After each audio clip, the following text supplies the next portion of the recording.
I don't know what I'm gonna do. Doing today.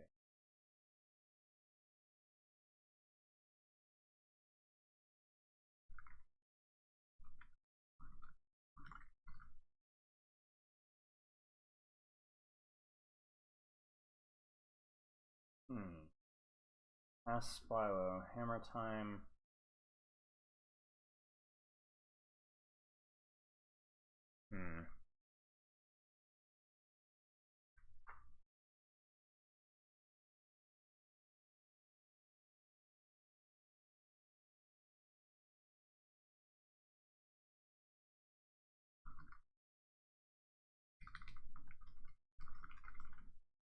Have anything exactly.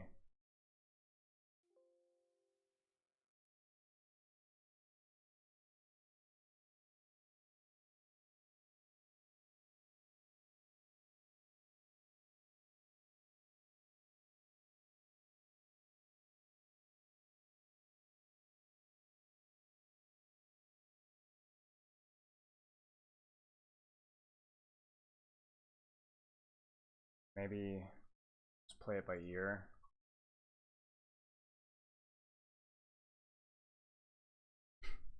Hey. Oh man, I got. Never mind.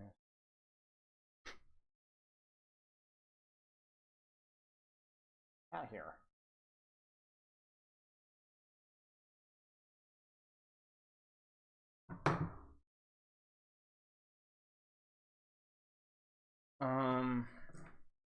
Still there. There's oh my gosh, there's like hairs. Anyways. Huh. Slow mode. Classic.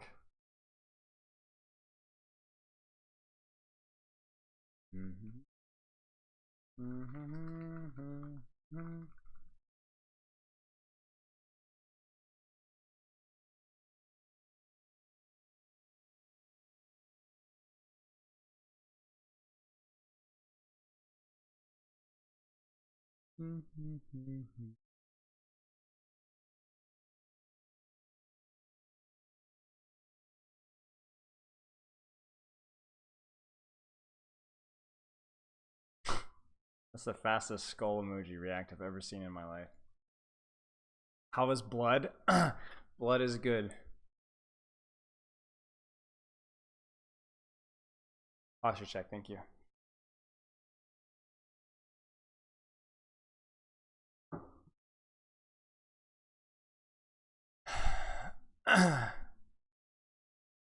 Now something's happening. If it's probably on your end if you're scooped up. Hey, Jabberwocky.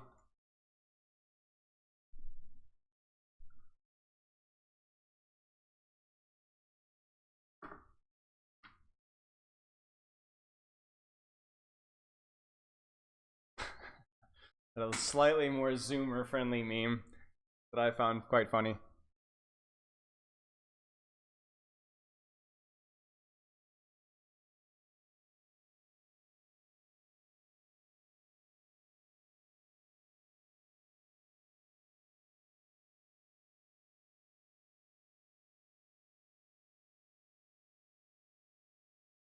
Okay. Okay, let's get into it. We got a quick replay review. What's going on?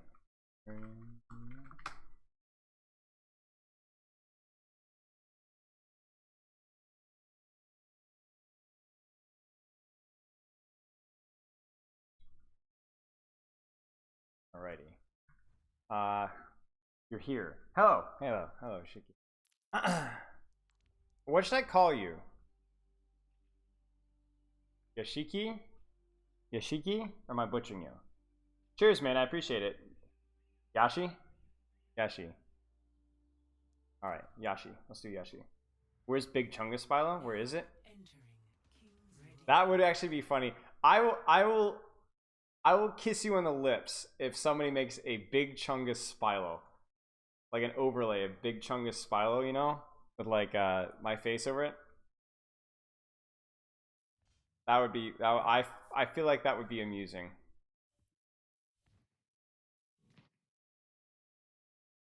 Do it. You won't, Locky. You won't. Okay. Yashi. Let's take a look at this. So, D1 Masters 5. Gonna go through the form really fast here. Invested some time into understanding how training, sleep, exercise, nutrition work and contribute. Nice. What do you hope to get out of the session? A clear topic to train for coming weeks for coming weeks. Okay, because game is most fun with internal focus. If I have nothing, I train. I constantly watch the teammates and tilt. Makes sense. How many hours of sleep do you get per night for average? Trying to get 8, mostly 7.2. Okay, fair enough.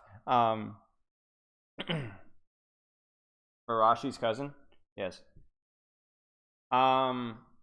Oh yeah, this is this Diamond or Masters? I guess it's close enough. We'll just say Diamond for now, but if it, let me know if you're Masters. I'll change the rank in the bottom left. Sombra OTP. So we're back on the Sombra grind. 2 replay reviews in a row that are Sombra. It's Masters 5. Okay, well let me adjust that real fast. Well, I kind of find Sombra fun to coach actually. Maybe it's just because I haven't coached a lot of it. What are your long-term, short-term goals? Reach GM, long-term reach GM1, be able to comfortably switch to any hit scan while talking to my chat. Okay. I will say if the goal is to swap to any hit scan, you know, I might start sooner rather than later, at least 2 tricking a hit scan with Sombra. But if you want to 1 trick Sombra, that's fine. But if you want to comfortably swap to any hit scan, then you will need to start learning that sooner rather than later. Just because you might as well start now, right? There's no reason not to. It doesn't mean that you need to put Sombra away, but it might be Sombra plus, you know, fill in the blank here. Your chat is scuffed? Why? Why is my chat scuffed? What's going on? My chat isn't scuffed, is it? My chat's fine. You're smoking. Okay. What do you feel is holding you back from improving? I'm old, stupid, and lazy with not much drive. So training is a slow progress, but so far I'm improving in snail speed, so it's good. Good to hear. But I'm training half during streams, which takes a lot of focus intensity. Yeah, that makes sense. So I think for you, it definitely sounds like some of your extenuating circumstances are going to contribute to you being a little bit slower, where you may not be motivated or may not be as distracted, just given your current situation. Obviously, with you streaming as well, doing streaming, which is super cool. You need to find a way to make it work better with your current schedule and structure. Now, I don't know if this is you, Yashi, but I always have the tendency, because I'm also old, stupid, and lazy. I'm not that lazy, but okay, well, I'm a little old and stupid, okay, to where I will sometimes see a circumstance, at least I have in the past, and I would be like, all right, the solution is to do that. And what I would do is I would overcompensate. I would try too hard at like fixing everything about the situation, make it perfect. And I find I wouldn't be able to stick with it. That might be like, well, I'm gonna do like 2 hours of practicing every single day before I stream. And I'm like, oh, I just can't do that. Or like, I am going to get 8.5 hours of sleep. I'm gonna go to bed at 21 every single night, no later ever. I'm gonna be in bed on time, and I couldn't do that either. So for me, it's always been about like, especially when life kind of catches up with you, choosing your battles and making slow progress. Like you said, improving at a snail's rate. But you should be trying to, and I'm sure that you are, but making sure that you're improving at a snail's rate, not only in-game, but the way that you're approaching your overall general structure. Like, think about it this way. You want to improve your gameplay, the flowers, right? And you want to improve your fundamentals of how much sleep you're getting, how consistently you're training, your overall training structure, dealing with your tilt, finding new ways that allow you to... little strategies that you may find, like whether it's taking a break between games, getting more exercise, whatever, so that you're able to improve your game not only through understanding and developing new habits and just getting good, but also that you're making your training environment more productive along the way, if that makes any sense. That is very, very, very important. So if you have any questions specifically about this is a gameplay review, so we focus more on gameplay. But if you have any questions about that, you can message me in chat, or actually it'd be easier with Discord anytime. But obviously, I appreciate you being aware of that and wanting to fix that, because that is very, very important. Okay, let's actually get into the gameplay here. So the solution to Sombra, and this is something that we talked about just a few days ago, was it is all about whether Sombra 76 or flanking on the back line demands your attention? Which one is better? Now, at a very surface level, so with our Silver Sombra 2 days ago, we made it very binary. Either you're going for backline or you're setting up to set up an off angle and just shoot people. But the reality of the situation is that it's somewhere in between. And it's somewhere in between versus almost every single composition in every single situation. For example, as a Sombra, if I could take an off angle and hack Reinhardt without peeking Cassidy or whatever other support that can poke me out, that's good. I can play Sombra 76 on an off angle right here and poke out the Reinhardt. Okay? If I can also find a way to, like, let's say, set up a hack and assassination on this Cassidy, shoot him, force him out, and then Sombra 76 on the Reinhardt from here, that would also work. So really, in reality of the situation, it's somewhere in between the two. It depends on the circumstance. It depends on the setup. So it's not just the enemy comp. It's also the enemy positioning that dictates what you should do. So for example, chat, anybody in chat, Yashi, obviously you're the priority here. Name 3 things that Yashi could do right now to put out pressure. 3 things.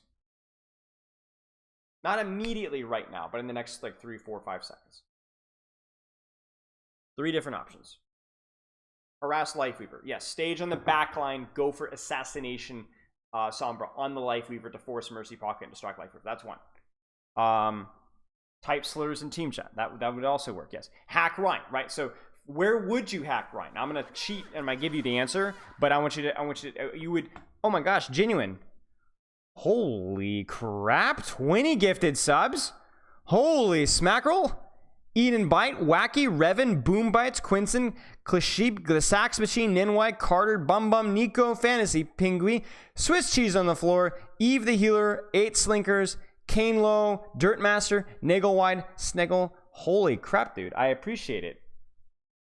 Genuine, hopefully your children aren't starving. I appreciate so much for the gifted subs, mate. But yes, thank you so much, mate. That's super generous of you.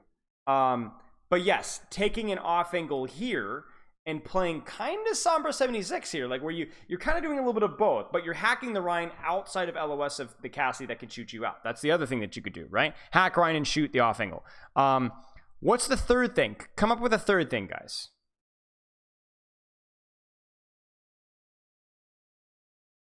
So we're on Harass Lifeweaver, off angle, hack the Reinhardt. What's the third thing?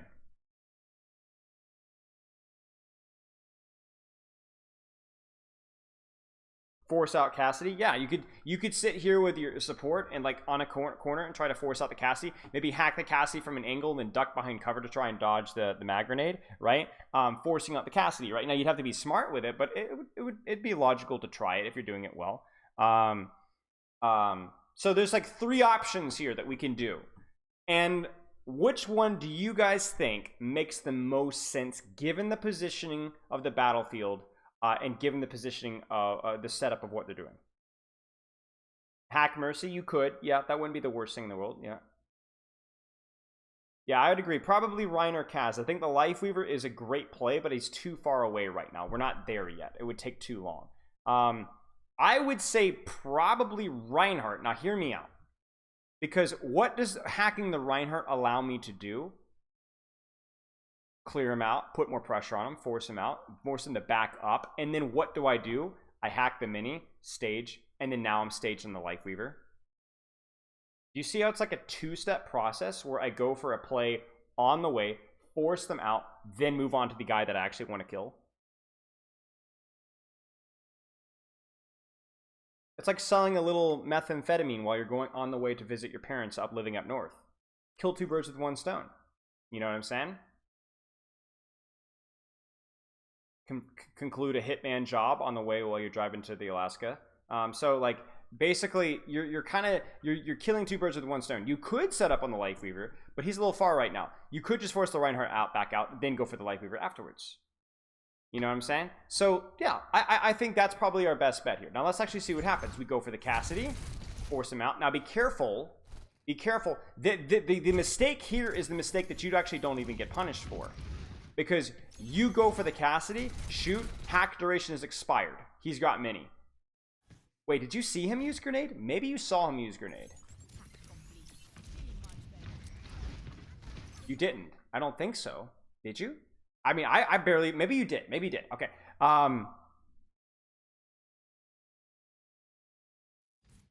Yeah, sure.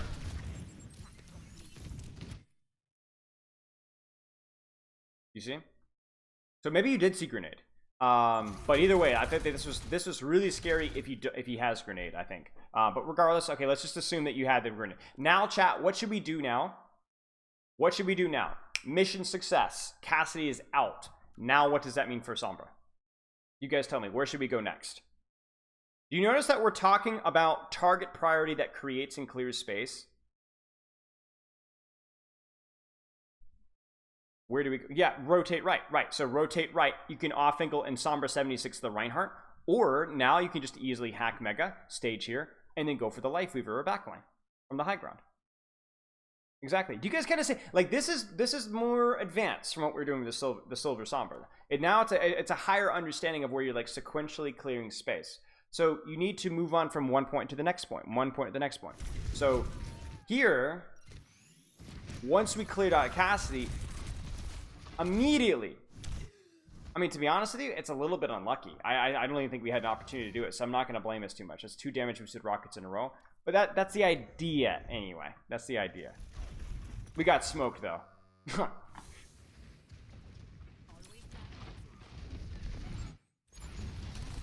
Sombra 76.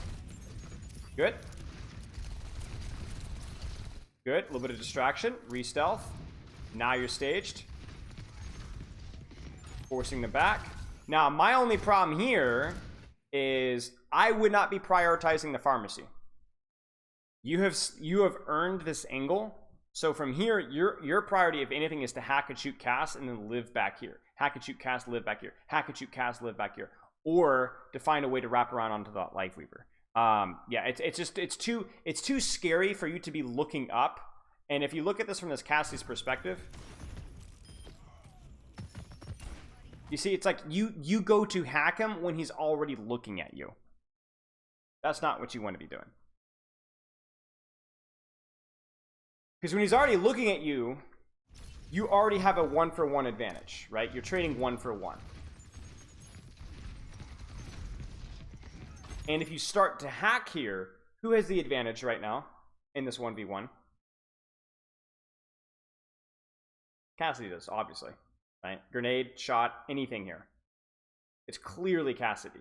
So this is not a fair 1v1. Instead, you just take the neutral 1v1, wait for him to turn around to your team, then go for you to hack pressure. Because then if you get the hack off, you have the advantage in the 1v1.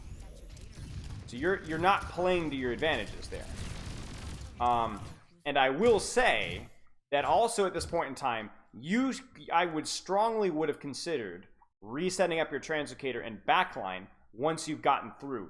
Because remember, our priority here was to hack the Ryan, hack the Cassidy, so that we could get through and create space for our team safely. But if we could stage in the backline over and over and over again, that's more of a priority for me. You can put it in best of Spilo in my Discord, mate. So the problem here is that you go back out, and now we have to start the entire process all over again. Risk of being spy check, risk of getting shot, no targets. Do you see how long that is? So when the end game is playing more for Sombra assassinations, you want your translocated to mirror that. For example, if I want to be here, then why is my translocator not facilitating this to be better? If I want to be here, then why is my translocator not allowing me to do this more often? It's that simple. If you want to be more in the backline, or on this angle here, or on this angle here, set up your translocator so that you can do that. If you're like, I want to off angle on Reinhardt, okay, then set up your translocator that you can do that. So if you think that you would rather off angle and play Sombra 76, then your translocator was mostly fine. But yeah.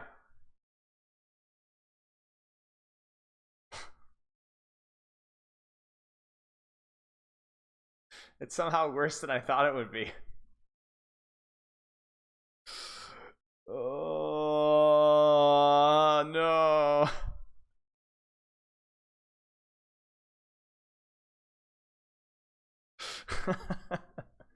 Somebody needs to get a Spilo Big Chungus body pillow. Oh my gosh. Okay. Oh, that's great. But yeah, see, this is all fine and dandy and all. I'd have been maybe a little bit tighter on cover. You are creating space. But obviously the problem now, chat, what's the problem now with what we're doing? Can anybody tell me? Oh, I need to blow kiss the camera. That's right. No time, right? Timing. And the problem with that is even if you're farming EMP as Sombra, we're going to get forced out. Okay, never mind. We're just the goat. And look at where we ended up.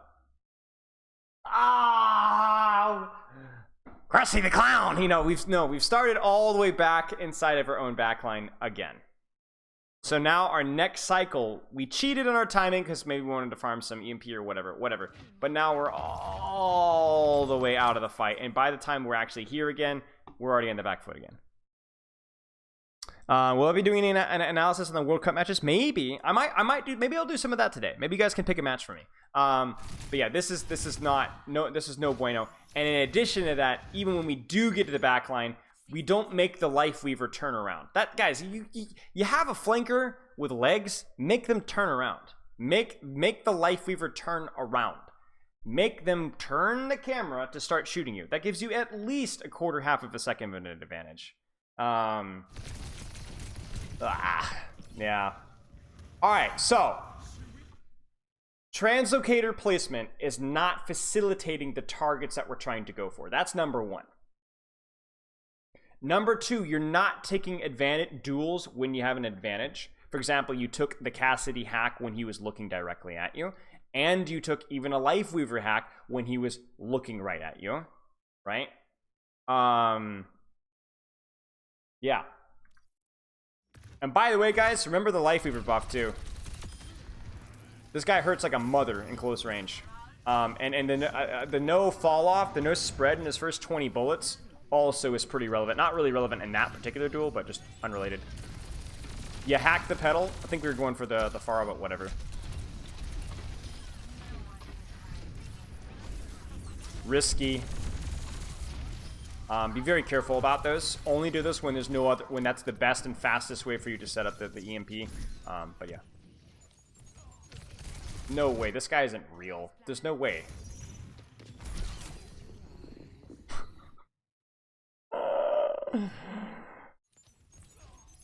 Can Sombra hack the life tree? I don't think she can. No. She can EMP it, but you can't like hack it out of it doing its little pulsers, to my knowledge.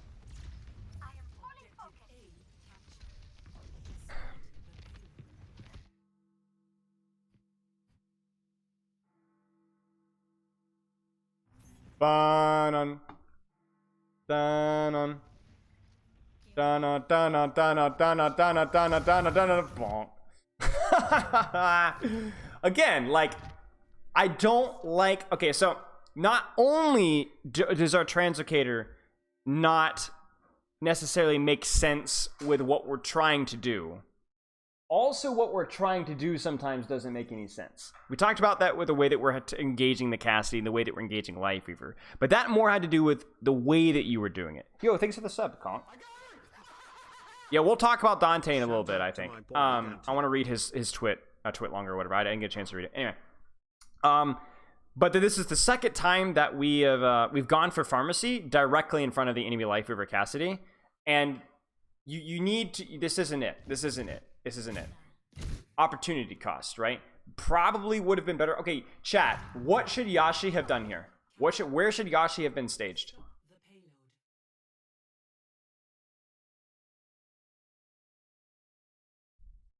Hack Mercy. Okay, maybe we go up to this. If we're gonna go for the pharmacy, go over here. Throw your translocator like over here, right? And then go for playing from this angle here, right? And go for the pharmacy. Spawn kill spam. Yep. You could set up over here and go for the spawn kill on where am I? Okay, Life Weaver over here, right? Yeah. By the way, if you guys kind of noticed something, whether it was the translocator placement or the angle that we're playing, we're kind of thinking a lot about like not just the target, but like the positioning with what we're doing. This positioning doesn't make sense if you want to go for pharmacy. This position here didn't make sense if you wanted to go for pharmacy. If anything, you'd go to like, you know, up here or here, right? And then, oh crap, I swear there was another example too. Maybe that was it. But yeah, it's like take a good position, take a good angle. Okay, here's the way to look at it, okay? Either you find a good angle for your hero and shoot/hack whatever presents itself, or you choose the angle based off of who you want to go for here. You know, like if I really want to go for Cassie or Lifeweaver, I'm going to take the angle or position where they're at, right? If I really want to go for Pharmacy, then I'm going to take the angle or position where they're at. But don't take an angle and then decide to pick a bad target for it. It doesn't make any sense. Is the rank wrong on the bottom left? No. I mean, this is Masters 5, but, I mean, people sitting in a tough game, I mean, I don't think this is, like, a big deal. Oh, bless. Like, what's the plan here? What's the plan here, right? Like, what's the plan here?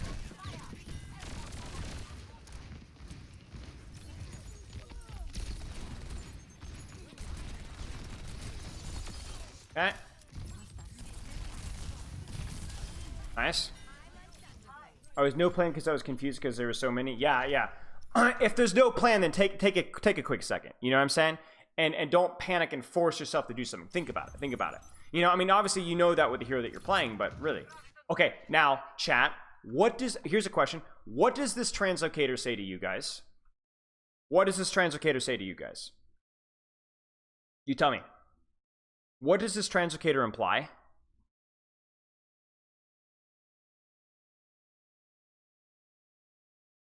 It's right here, right next to the Sombra. Yes, means we're going to play frontline. Means we're going to play Sombra 76, okay? Now, is that bad? It's arguable, right? This is kind of a choke. It might be hard to get onto the backline here. However, a couple of you guys have already said it. If we were to play frontline here, where would we want our translocator? Do we need it this far? Why would we not just put it here, or up in here, or over here? Or do the Questron and don't use it at all. Just have it in hand and shoot, throw it back if we need to, or throw it on an angle if we need to take a different angle, right?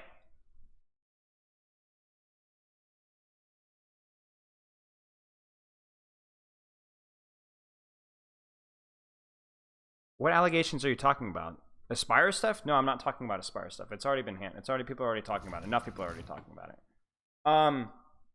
But yeah, so for here, first off, it's questionable that you go for backline or go for like Sombra 76. I might be thinking more about like setting up, staging aggressively, sitting here quietly, maybe hacking on Mega, maybe risky, but it's something to consider. Or if you wanted to go Sombra 76, then play the quote unquote Questron, Sombra 76, hold your translocator, or at least put it closer, and then just Sombra 76 off of your pocket here. This makes no sense. This is too far.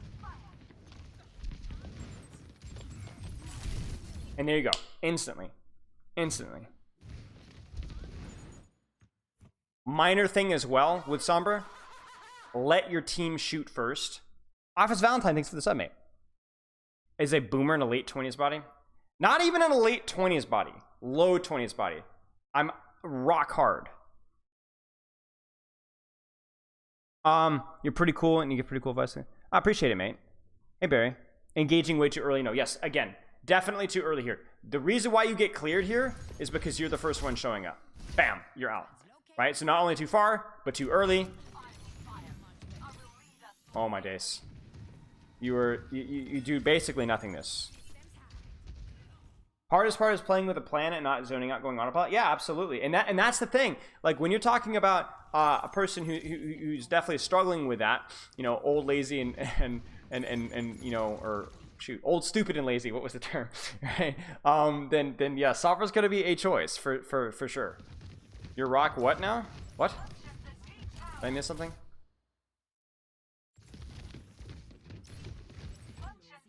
Too early. Really, just too early. Too early. Just be careful. I mean, it's hack information, right? But you're clearly like committing here, and then you're out again. And again, I really think the translocator is too far away. Put it here. Throw it here. And if you again, we're gonna go for Sombra 76 playstyle, where you're like, you know, I'm just gonna be, you know, taking an angle, getting support for my team. Then sometimes it's okay to not use your Translocator at all. You said you were oh. Right. Oh no. No. No. Okay, the best part about this, and you know what? This Ana deserves this. This Ana deserves this. Look at this. Look at this, guys. Do you guys see it?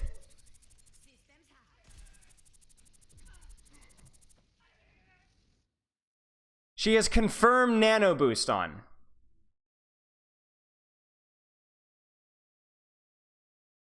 Stop using this setting. Stop it. Get help.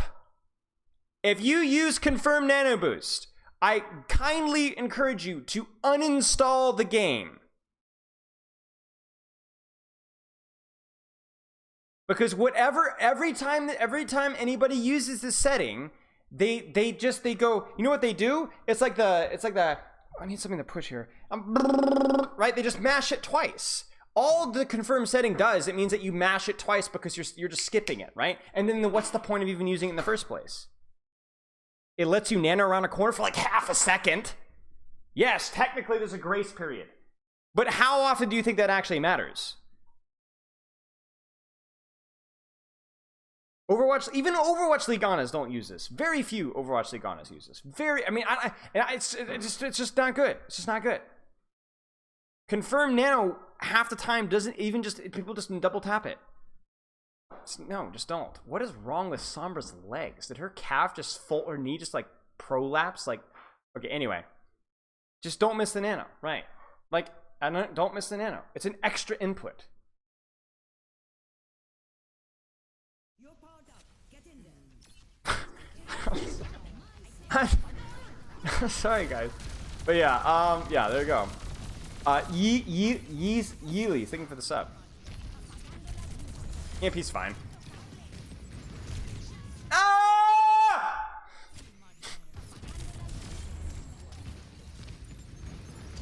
I mean, it's a good try. Just every time you use a Translocator to access a position, you know, it's a guarantee that you're not going to be able to move from the position. You look a lot more comfortable when you're playing Sombra 76. Even though this composition isn't like the world's best Sombra 76, there's a lot more pressure output, a lot more uptime. As soon as you start going for backline, your Translocator placement goes to the crapper, your timing goes to the crapper, all this kind of stuff. Yeah. You're gonna die. Nice. Just shoot the guy. He's already hacked. You already have the hack damage boost on him. You just shoot him. Shoot him. Sombra 76. Okay. Oh, I thought you were gonna take the pedal. It didn't work. Disaster. I mean, this is fine. I think we performed reasonably well this fight. I'm zooming through here because this is gonna be a lot of the similar stuff here.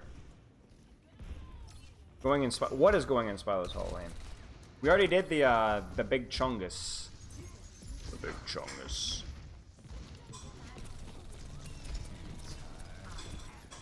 It just okay. Let's talk about this. Let's talk about this. Why is our Translocator? Where is our Translocator? Wait, where the frick is our Translocator? Am I missing something?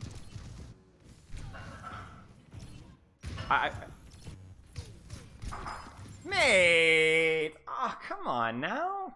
Look, there ain't nothing that's gonna hunt your Translocator, right? Throw it here, you know? Like here, like you're good, or like even just here. Like, you guys have to understand the difference between putting your Translocator here and here is like 2 or 3 seconds. It's a big deal. It's a big deal. We really got to work at this. I think this might be our biggest thing, is our Translocator placement doesn't line up with what we want to do. Either it doesn't line up with what we want to do, like you did on first point, where we kept throwing it in our own backline and then going... Okay. Okay, that we kept throwing it in our own backline and then going into their backline and then not like resetting it for Translocator. That made no sense. But even when we are doing it for in the general location of where we want to be fighting, case in point here, we've put it so far away to where it took us ages and ages and ages and ages to actually do anything, right? Like your downtime is going to be so high here. So high.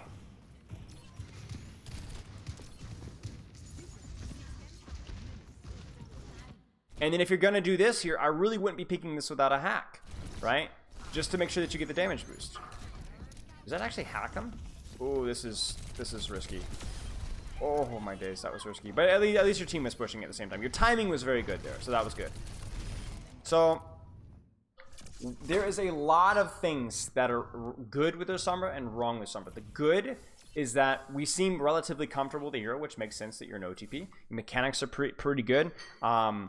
You know, timing has been okay at points, but there's also a lot of things that aren't perfect, right? What do you guys think? What do you think that you guys are seeing so far? Translocator timing with backline 1v1s engaging. All right. So Translocator needs to match what you're trying to accomplish, whether that's a Sombra 76 on an angle or an assassination on the backline. You could do stuff along the way, but your Translocator needs to change based off of what your intentions are changing. Okay? That's number one. Number two, when you do place a Translocator, make sure that it actually is in a position to where there's a good balance between fast cycles and not getting punished and dying. The uptime is not very good, yes. And then number three, please make sure that your timing around your team is good, that you are going a teeny bit late, not exactly at the same, not leading the charge. You're not the guy, the hack that sets up the engage, you're the hack that is follow up off of the engage. And I do agree that we could do a better job picking the right targets as well. If you're going to go for pharmacy, set up for the pharmacy.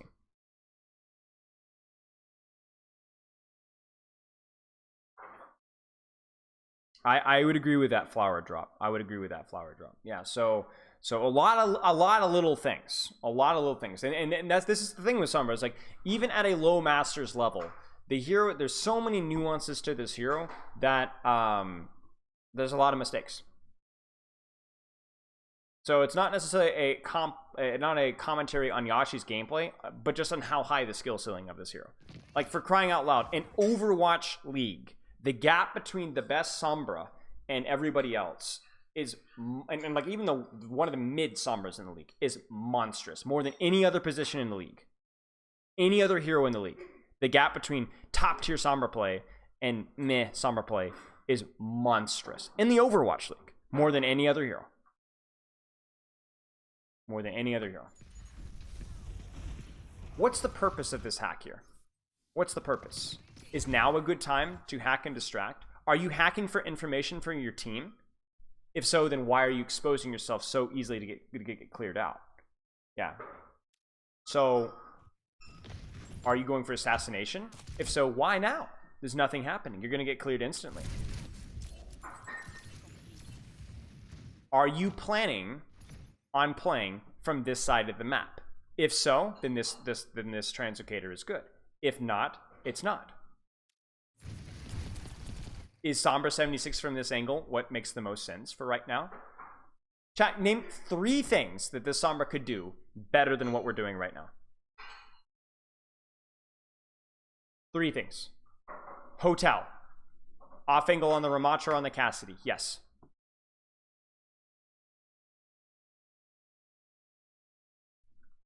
Use brain. Be nice. Help blow up Ram because he's so aggro. Yes, you could just sit here and just hack Ram. He's way... go behind him. Yes, look for the Life Weaver or Mercy from this angle over here. Top theater. Yes. Now, it's kind of interesting. You guys... Some of you guys are calling targets. Some of you guys are calling positionings here. I mainly just don't want Pharmacy to shoot at my team. I get that. But Pharmacy is not your priority unless they make themselves into an accessible position. Your job as Sombra, as every hero in the entire Overwatch cast, is to put out pressure.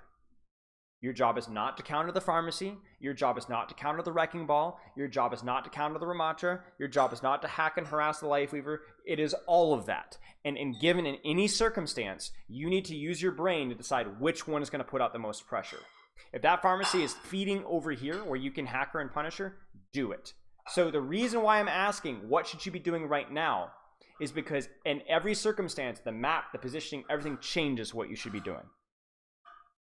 Does this put out any pressure right now, chat? I don't even have to answer that. I don't even have to ask that question. You know the answer is no. Instantly forced out. Bam. And now the pharmacy goes and kills your team. And where are you? Almost no pressure. Almost no pressure. They walked backwards for a microsecond. But they would have walked even more backwards if you'd actually done something more on the Ramatra. So you're confirming, you're getting this positive feedback loop here, where you're like, oh, they walked backwards, therefore it was the right thing to do. But they would have walked backwards regardless of what you did. How about instead of walking backwards, you do something that not only makes them walk backwards, but actually builds ult charge, forces cooldowns, maybe even gets a kill.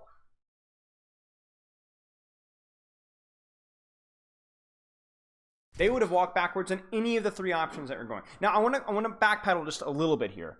Do you guys remember when I was saying with Sombra, some of you guys were saying calling a target that you wanted Yashi to go for, and some of you said a positioning? That's a very little important nuance there. Because if you take a good positioning with Sombra, sometimes you just hack what presents itself. A good off angle, good hack angle, good cover. Maybe it's Ramatra, maybe it's Cassie, maybe it's Lifeweaver, I don't know. You know? Sometimes, for example, if you look at the enemy composition, a hacked Mercy, a hacked Pharah, hacked Lifeweaver, hacked Ramatra, all great. Right? So which one? Depends. Depends on what's available. Which one provides? Which one has good positioning? For which one has a good angle? Right?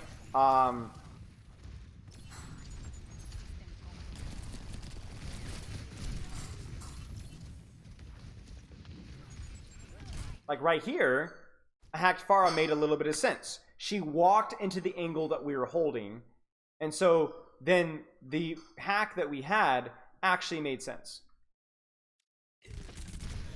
The only problem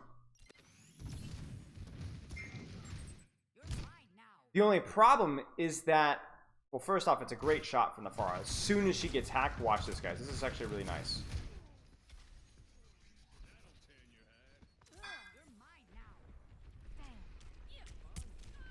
Direct. That's actually crazy. But in addition to that, think about it from a micro perspective, guys. I was just coaching a soldier before the session, and we talked about like macro is the position and the timing of what you want to do. The micro is how you do it. Okay? That's the difference between macro and micro. Macro is what the overall game plan is, what the overall positioning is. And then the micro is how that you do those things. So what do you guys think about the micro here? All right? What do you guys think about the micro here?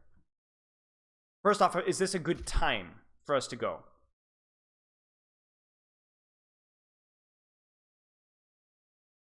Team doesn't have LOS on Pharah after hack. That doesn't necessarily matter. Him forcing the Pharah to drop is value. But the problem is that there's nothing happening.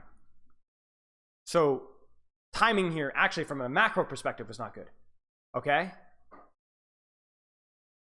I didn't expect my Terra team to walk back and on just staring at the blink. No, I understand that, Yashi.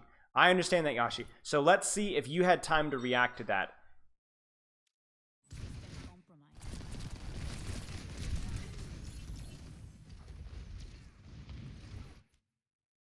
Yeah, you did. You did. Right before you go for the hack, you check. Then you go.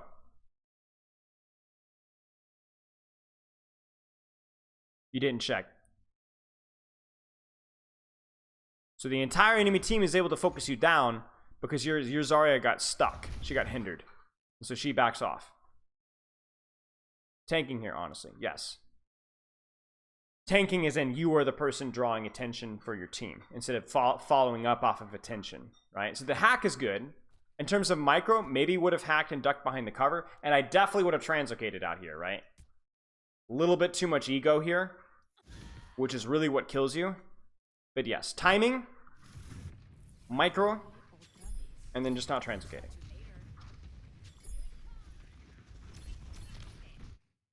This translocator makes sense if we're going to go for backline. Timing is okay. We're a little bit close. Grab, set up again. We don't get a chance to set up again, unfortunate. But at least now our translocator and our playstyle actually makes sense. This feels like one of the first times in this entire game where our translocator positioning actually makes sense with what we're trying to do. You always die to 2 taps?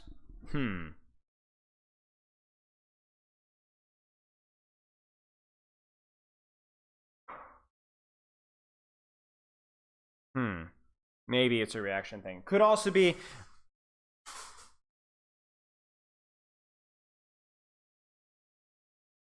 Could also be an HP management thing. It's hard for me to diagnose the problem without like legitimately like an eye tracker or watching you play. But yeah, that being said, what we're doing now, very nice. Very nice. Very nice. Good. Timing was here good as well, right?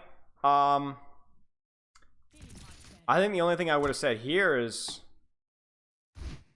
again, micro, because the macro of what we're doing is actually really quite good. We go for a quick hack, grab the mini, set up on an off angle, and then we shoot. The only problem here is that we walk forward out of the cover. We could have stayed here. Do you see that? So that forces your translocator. So instead of sitting on the corner, you walk. And then here, you're forcing a target instead of taking what's given to you. What do I mean by that, chat? What do I mean by that? Who should we hack right now?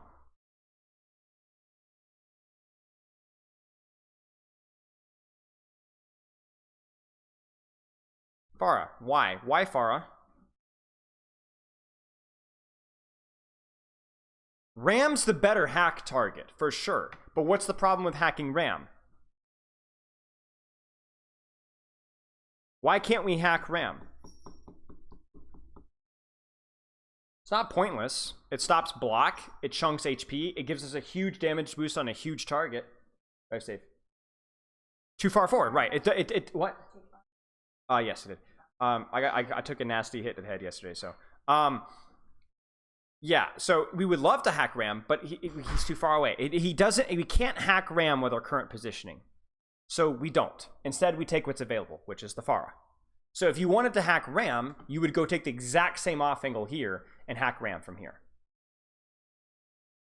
By hacking Pharah, you at least distract some of the damage away from your core and have a higher chance of killing the Pharah. Oh, and by the way, if we were to hack Pharah, what's the best way to set up? Okay, first forget Pharah. What's the best way to set up from this position, chat? We can't hack Mercy. She's in Valk in the sky. What would be the best way to play this angle, chat? So think about we've thought about the macro, right? Wrong target. The angle is fine if you want to go for a different target. But what about the micro? Where should we be? Hotel? Well, maybe in hotel. But if we want to go from this angle particularly, at least just hug the corner. Right. So you'd hack Pharah, hug corner, maybe even try to juke her, shoot, try to just waste as much time as you possibly can. Or you go for the Ram. Or you hack the Mega, you go back up top, and you rotate something like this here. Right? But the problem is we take an angle to hack this periphery, but we force a hack inside here. So then that instantly forces our translocator. That's what's forcing our translocator. It's forcing bad plays from the positions that we're in. That and bad timing. Yes, closer to wall. Yes. This makes sense. This makes sense. I would hack. Oh, man. One thing I would do first, though, is I really, really encourage you to hack first here. So, like, I would not even peek here until you had hack available. then open with hack, and then micro-wise, the problem is that, like, think about it this way, guys. Why does he get... Okay, so this is a 2-tap here. You guys say greed, but actually the mistake starts sooner than that. Watch. Hey, it's me! I'm shooting! So then you shoot, and then you hack, but your hack is guaranteed gonna get canceled because you've already given away your positioning. So then the hack gets canceled, and then you have a little bit of the greed. Could you hack, then hide, then repeat? You sure could.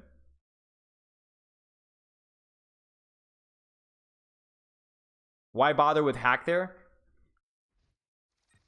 You guys tell me, chat.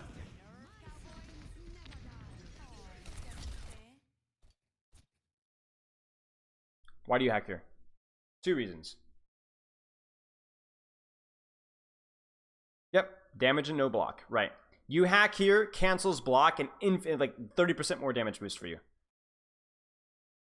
And it gives your team scouting information about where the Ramattra is, which is or is not a big deal. But the main thing is that you cancel the block and that you give yourself more damage from this angle. That's why.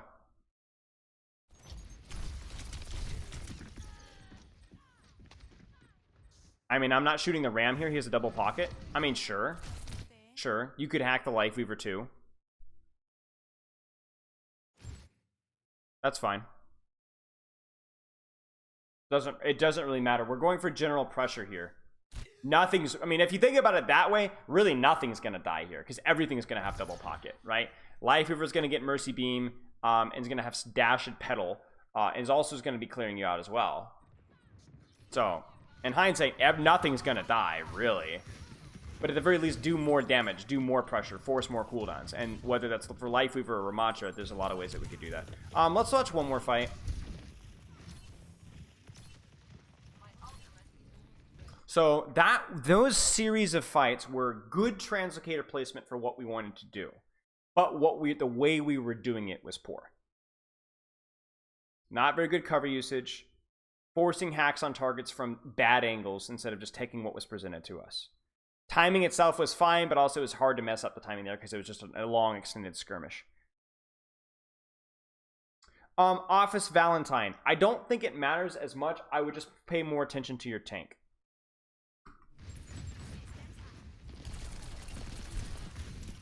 Timing here is too early. You're gonna get cleared. Oh, man. Yeah. You can't even make the argument of farming for EMP anymore because you basically already have it. Oh, and by the way, translocator placement. Why are we throwing our translocator in our own backline and then going for their backline? I know your translocator got broke earlier, but that's because you were not remembering respawns. And even with respawns, you would at least have it like here, right, where at least you could hide it. But we put our translocator in our backline, then go for their backline. So we're gonna have a massive cycle, and then we go early. And in terms of the micro, we don't hack, we don't use cover very well, we probably go for the wrong target, and then we greed. This is like a cornucopia. This is like almost pretty much every issue that you have. I think almost every issue that you have just happened on. So this is a perfect fight to end on because everything that you just did was like a perfect combination of all the mistakes that you've made up to this point. Translocator placement didn't make sense for what you were trying to do. Even if you were playing in your own backline, you probably don't need to put translocator this far away. Maybe you do. Maybe that was not... I'm trying to force... Yeah, I think it's okay. At least that was all right. If you were playing in your own backline. Your timing is poor. You greed. And you also didn't necessarily pick the best target for the angle that you're going for. So, Yashi. And chat, you can chime in here, but I really want Yashi's thoughts here. Yashi, what are your priorities? Things to work on, things to fix.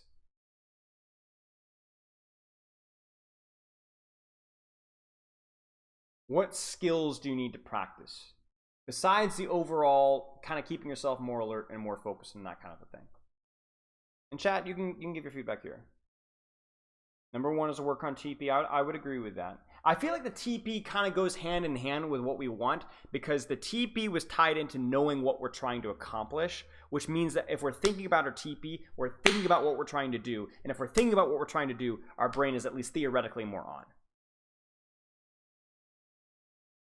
Number 1, walk to backline, then throw Translocator, then fight.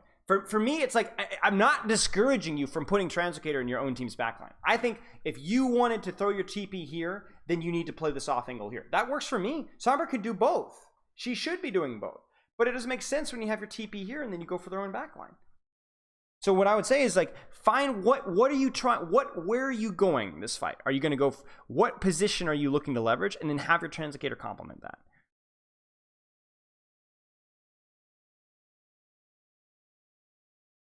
Sure, timing, understand what I can. Yes, so let's type this all up into a nice juicy segment here. 1, pick what you want to do.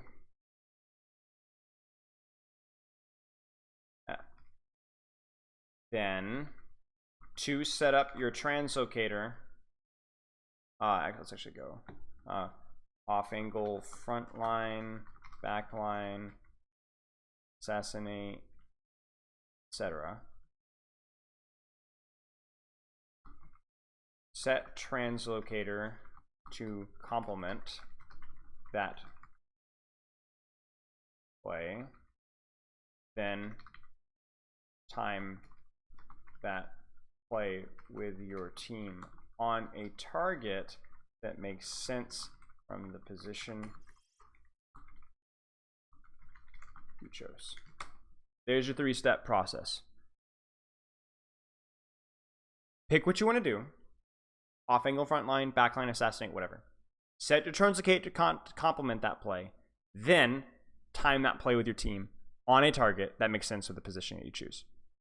You guys notice that we didn't obsess as much with no, stop shooting tank or stop assassinating backline. There's a lot of flexibility that we can do it in Sombra. You can even make the wrong call, make the wrong play call of Sombra, but execute it well and it will work fine. I honestly, I would probably have that better. But it's the way that we're actually doing that with a Translocator needs to work. Do you have any questions, Yashi? You can type in Discord or in Twitch chat. And by the way, chat, if I'm ever slow to respond, this is why. This is like 24 hours of DMs. And it keeps going. And there's fewer pings in my Discord than usual. Okay. Okay. So if any questions come up, please message me anytime.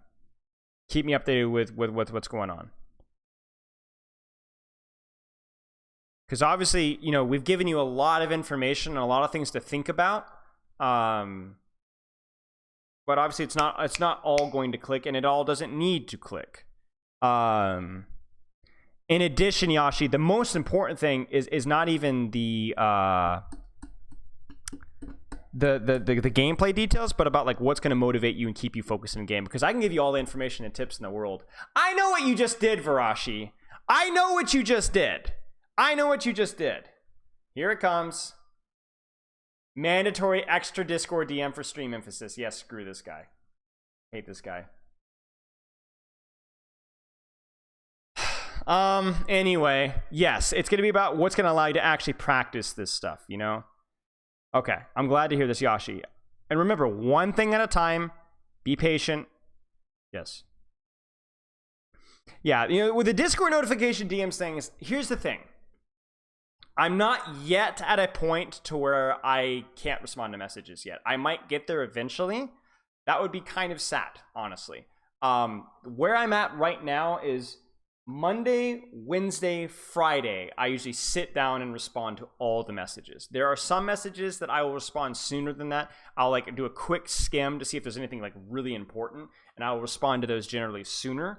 But if it's a gameplay question, maybe a replay review request, whatever else, I will generally get to those on Monday, Wednesday, and Friday. I can't do it on daily. I don't have time, and I can't do it throughout the day, because if I did it throughout the day, I would be answering messages literally all day long. I used to do it that way, and about a couple months ago, I had to pivot away from that because I was spending hours on Discord every day.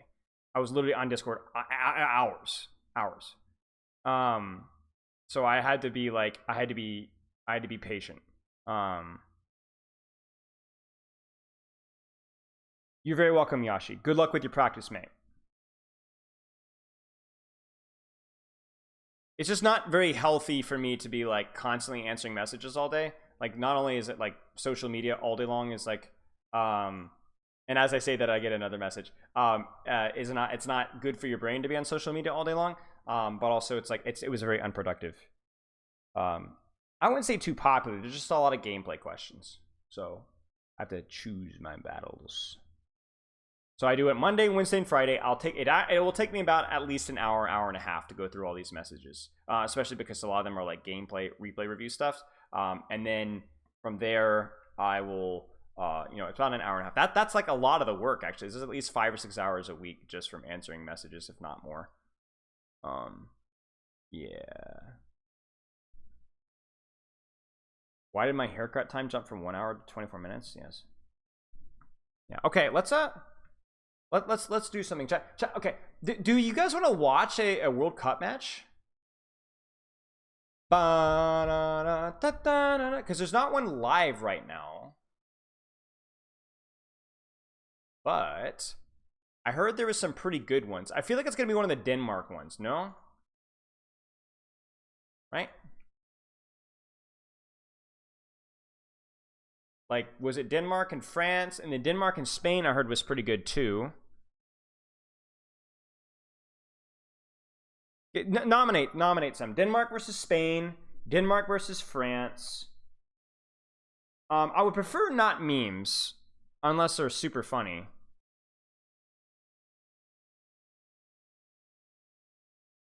What do you guys think? All right, Denmark, Spain. I'll set up a poll in chat in a few minutes, but I'm gonna see if there's any other like major big ones that we could do. But those two we could vote up. I'm down for either of those two.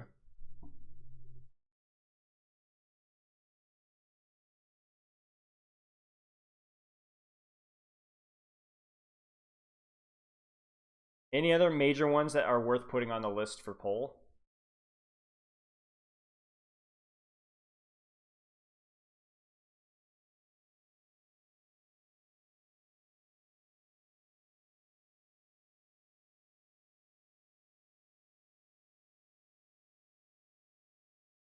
Oh yeah, we could Super Genji. That's true. That's true.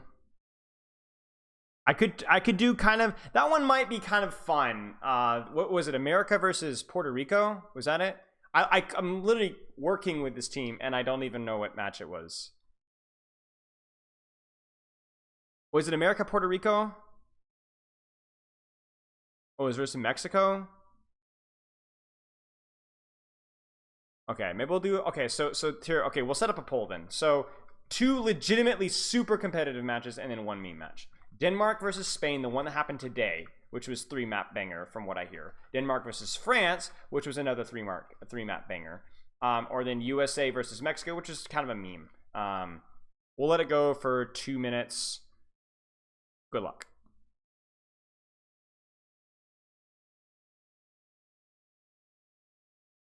Yes, I work with the USA team. Although any coach working with the USA team is said lightly. There's been basically no coaching up to this point. I do. I control them like puppets. Although after recent allegations, that's not exactly very encouraging. Okay, the poll is live if you guys want to vote. Please let us watch the good one. Yeah. Yeah, I mean, I already did America World Cup content. We'll let it play out. Well, if it's close, I'll give Denmark versus Spain.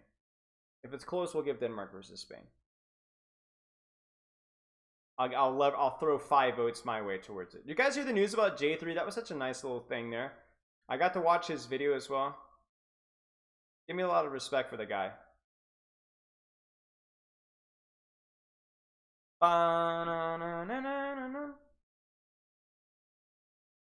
That was really nice. I also took the time to watch his like full video in like the J3 story, and it was like really nice. It's really sweet.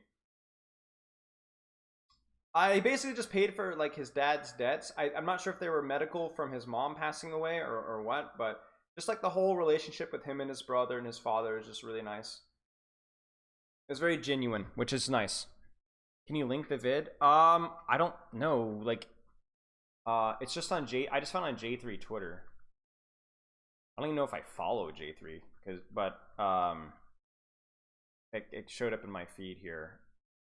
Somebody in chat can do it, right? Well, no, I think I can do it. Well, here, I'll link you the tweet, and there's the relevant stuff is in there, and there's the tweet about like what happened as well.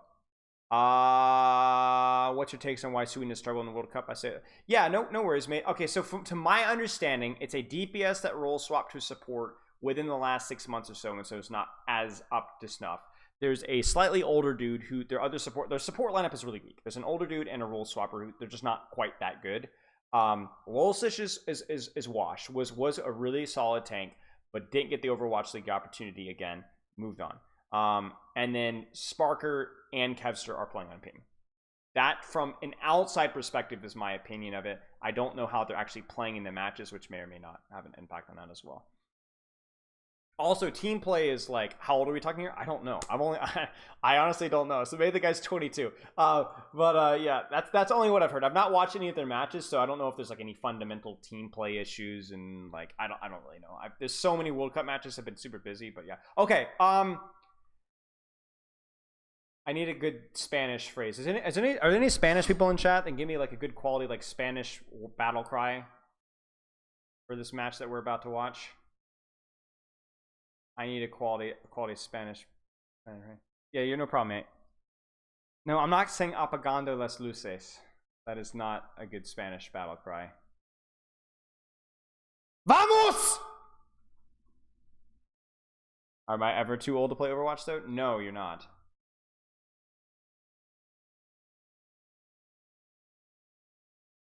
Vamos a la playa. Vamos a la playa! Hey, papi! Vamos a la biblioteca! Wait. Biblioteca! Ole!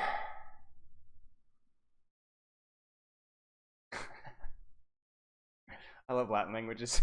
There's just spice. It doesn't matter what you say. It's just always spicy.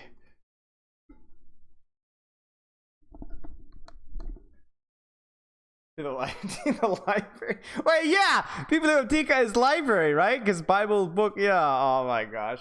I took Latin in high school, so I took 2 years of Latin. I can't speak it worth jackal. I can barely remember the first declension, but I still remember Latin was useful because it felt like you got like a lot of like because Latin is such so important in just like English language that like you can like figure out the definitions of words without even like knowing them just from like the Latin roots. It's kind of cool. Wait, same salve? Salve! Oh, no, wait, that's Latin, never mind.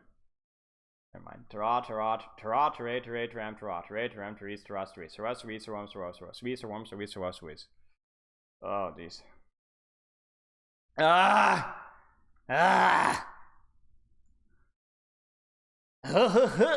Okay, let's do this. That's Latin, my friend. Let's see, that's my point exactly. All right, let's do this. Denmark versus Spain. I have not watched this match. I did not watch this match. I know it was a map 3 banger.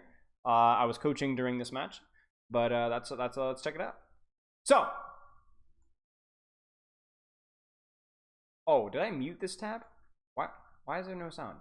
Oh, I muted this tab. Yeah, I muted this tab because I like playing it in the background. Okay, here's a life hack, chat. So you know, am I smoking something? But if you alt tab away, the ads stop playing, right? Or if you mute the tab and leave it, the ads stop playing, right? So what I figured out, I don't know if that's the case. I feel like that's the case. What I figured out is if you turn the sound on, but then mute the tab, it still plays and you're good to go. I don't know if that actually works or not, but that maybe I'm smoking something. Okay. Anyway, long story short, I didn't really watch this map. The obvious low-hanging fruit here is that Denmark, Shockwave, Naga, Molfig, Slay, Kellex, Titans of the community, right? Big OP, super powerful team. You know, they're the goats. You know, great players. Yeah, mute the time not available, right? Spain. The other like low-hanging fruit here is that Helve. Helve, ex contenders, one of the best tanks, if not was almost Owl caliber, I think, in a lot of ways. Really great player. And then I know of Canale. I know that he is a higher level player, but I haven't heard the name in a long time, and I'm not as familiar with the rest of these players. Yes. So let's take a look here. So obviously, major favorites. These guys have been doing very, very well, though, so worth keeping that in mind. And let's take a look here. So heavy spam comp, heavy dive comp. Will be able to stage in the backline and set up a dive. Traditional dive composition from Spain. Yeah, and if you're Spain, you kind of have a timer on you here, right? Is you need to do damage before Echo just does something. Helv goes in. They zone backline. So Helv has established point pro. I'm kind of surprised they're not putting more emphasis on punishing Helv, but they seem really to be going hard for backline. Nice stickies. Turn this down a little bit. Chat, how's the volume? Is this volume better? And immediately making his presence known. Is that okay? That's rough. You lose a break that early into a fight. Probably gonna lose first control. Fat, Stickies, and Helv, who doesn't have bubble yet, and he's dead. I mean, they just outspan them. It just outspan them. I don't even think Denmark necessarily took a great crossfire. I think Ana Ash on high, but yeah, they just obliterate them. Wait, what? Oh man. Are we good now? Dang it.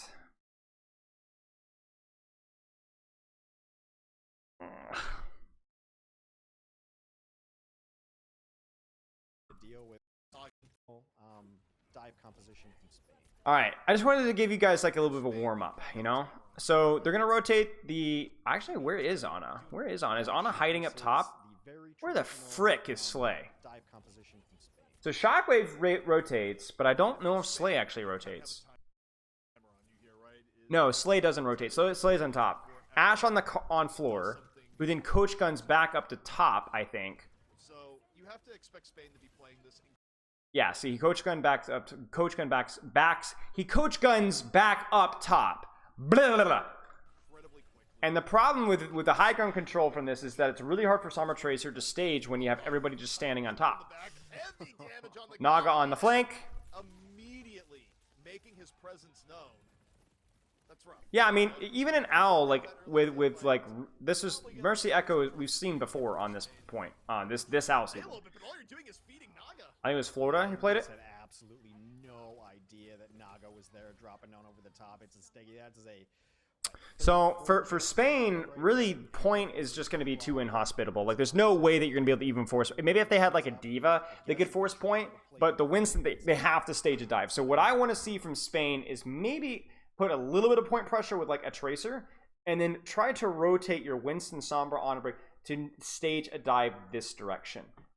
Something like that. I also think that Kiriko here, objectively better. There's no reason to run the brig when you're playing into this hero, and this hero, and this hero, and this hero, and this hero. There's zero reason to run brig into this. There is no dive threat to your Ana. All you are is a sitting duck. So the Kiriko that's able to go on a flank with a tracer, significantly more value. Yeah, they need to find Ana and Ash if they can, or a hack on Mercy, which is extremely difficult. You can't even, okay, there's an anti-nade, they go for the dive, and they get the dive. And the Echo is really the main tank here, and the problem with Echo as a main tank is that you can't really peel her. Like, you just can't stop her, you can't hack her, you can't shoot her. So the tracer on point is, oh my gosh. Molf kind of does a little funny there. Gets slept, maybe? What does Molf? He gets hacked. Okay. Who are these casters? Is this Hex and ZP, I think? Ah, come on, Denmark. Denmark just goofs up the bugalo. I don't even know what to say, y'all. Like, they just goof it up. I have to think that that's some sort of a mistake from the Kellex and backline, but that sucks right there. That's just messy. And this is going to happen in World Cup. Like, the level of play in World Cup, even with the caliber of players that Denmark has, is just not going to be as high. The level of team play, you know, so people are going to make mistakes, you know, so I don't know how often these guys are scrimming or how try-hard things are going, but yeah. Now, that does create a lot of space. We've got people from Spain and Denmark and Spawn, and they're actually able to flip point. They're actually able to force point, and Molf dies again. Gracious me. He gets hacked on point, disengages, doesn't get enough support, tries to stop the cap, and ends up dying for it because he also gets naded as well. So that's a bit of a misplay there from Denmark. Probably should have just given the cap, dying for it there, and then obviously that's GG's right there. They get the nano a little bit too late as well because he's naded by the time they get the nano. Why is Denmark so stacked? I don't know, mate. I don't know.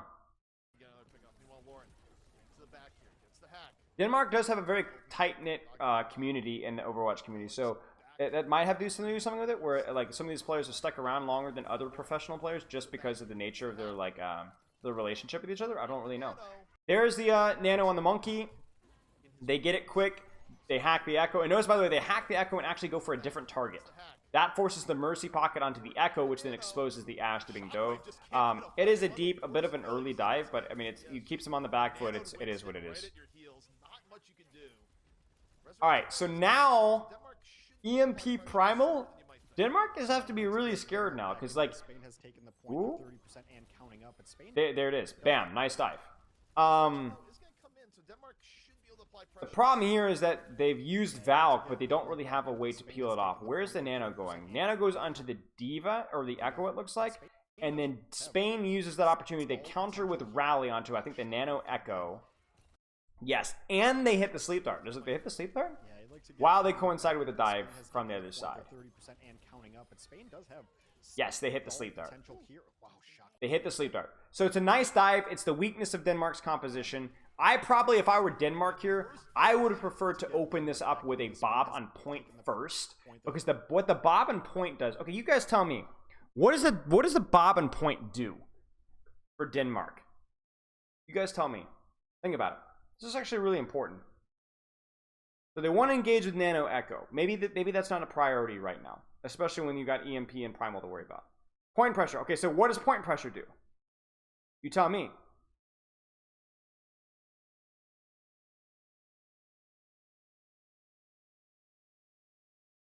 Someone's got to contest. Right. So either you give flip for free, which is really bad in Koth, right? Or it draws attention to point. When you draw attention to point, how does that help Shockwave? You kind of see what I'm getting with this, right? Shockwave dies because he doesn't bob point. Because Tracer, Winston, one of those guys are going to have to mark point with Pocket, and then now he doesn't get 3-man dove. Right. So I'm not sure what Shockwave's plan was here. It looks like he was going to go for a flank to flank Bob, but honestly, that angle is just really stupid. And doing so without Bob is also just further hubris. Really nice sleep from Canale. Really nice dive. Denmark is in a serious bad spot right now.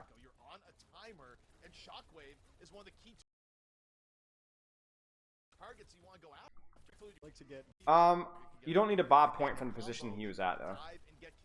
Okay. So Spain punishes really nicely. Nice plays all the way around. Now they're still maintaining point control. The Nano's down, the Copy's down, the Valk is down. There's the Primal.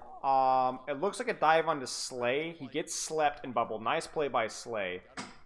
I don't know where everybody is. There's the hack on Mercy. They get the hack on Mercy, but Kelix is able to stay high.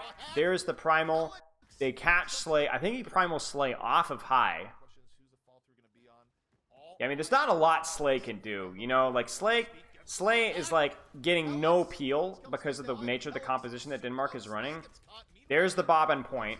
That's what we wanted to see earlier. That causes a big mess. I mean, do you see how simple this was? Do you see how quickly that gimped Winston and Tracer? Look at this. Look at what happens as soon as they Bob point. Watch. First off, they get the kill on Slay. Nothing that Slay could have done. He hit the Sleep Dart initially. GG's, right? But watch what happens. Winston goes point. Winston mid-primal with a bubble. Tracer goes point. And then that just completely opens up the rest of Spain to getting traded. It's a really powerful. Point pressure is so huge. How could Diva avoid fitting ult charge? You just need to not get hacked. You have to react quickly to hack. Got hacked really early in the fight, and no one was. I don't know how Kelix stayed alive. Yeah, they would have been able to get that kill, and also. Okay, spy check. Action that came in on Slay, it's a completely different fight. And right now, Denmark's going to take the lead. Well, that's such a disorienting view. They would have. able to get that kill. It also denies the resurrection that came in on Slay. It's a complete. They force point. Right now, That's going to force Echo to drop and Diva to drop. Fat EMP. Can they hit the nade, though? Tracer dies a little bit too soon. And she also dies. So the timing there is just a little bit off. The EMP was a little bit too soon.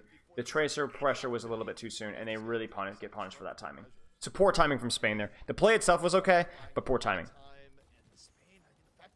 The problem is that it's never that simple. Yes, you can let them flip, but then you have to go back and recap the point yourself, which in the middle of these hectic firefights is like really nasty. Really nice play there from Naga. The punish is there though, unfortunately, and I think he wanted to get the copy, but it gets hacked right before he gets it. That's so unfortunate. They don't have Valk, so Calyx has to back. They put point pressure with Tracer.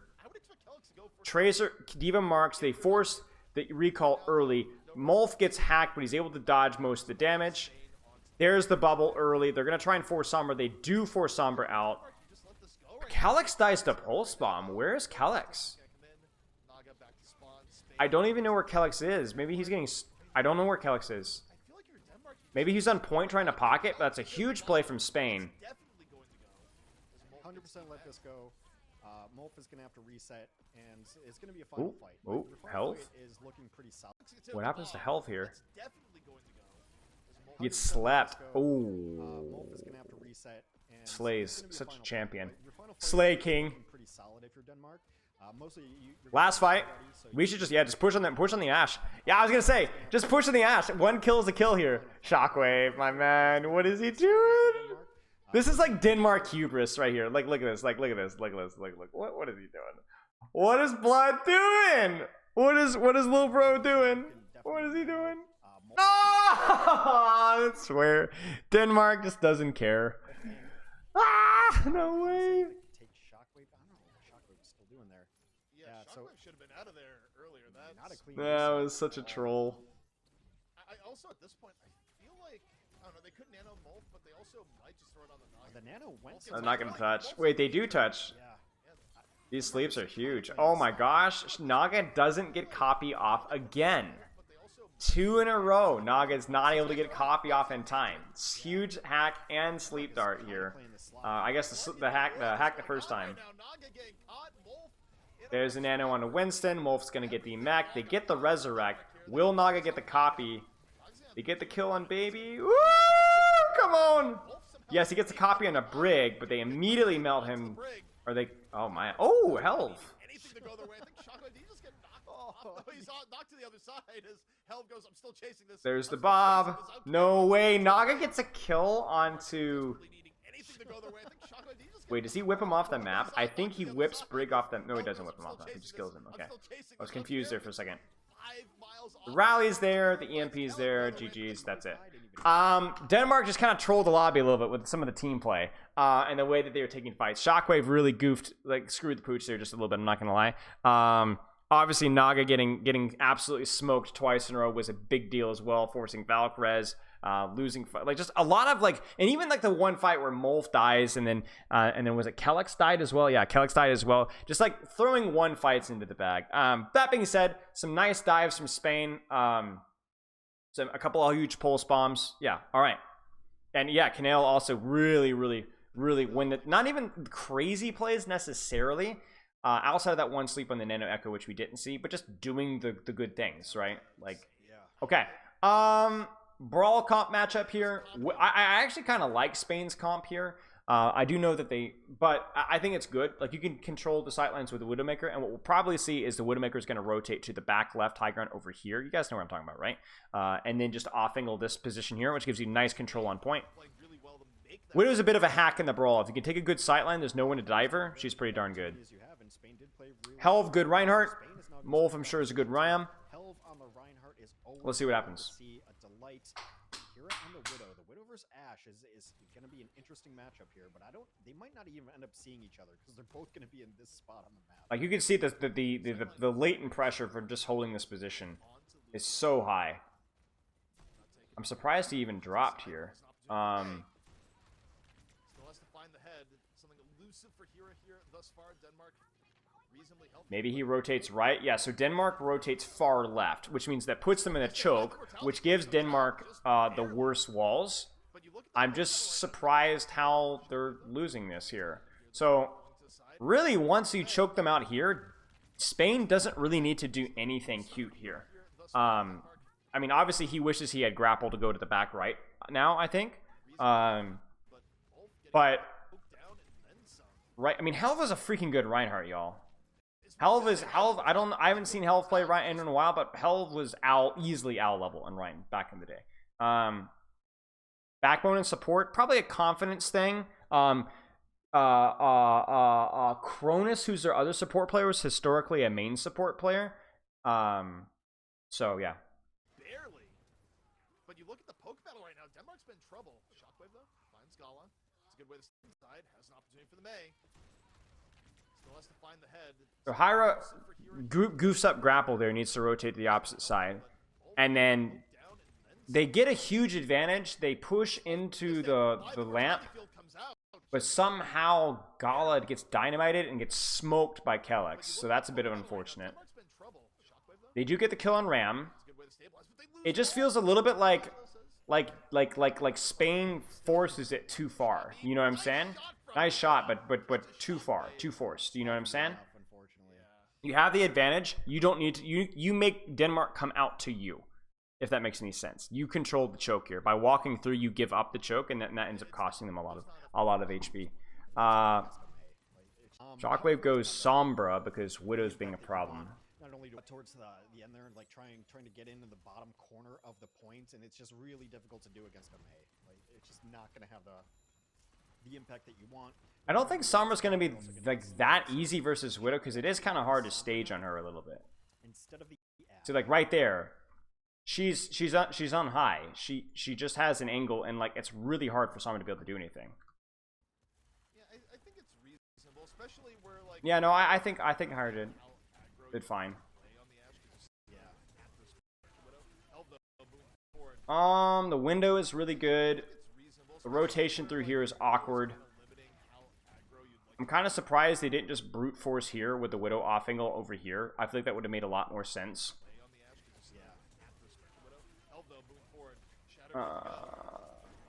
I think they're just brute forcing because Shatter, but I would have liked the rotation through right that plays more around your Widow sidelines. But yeah. I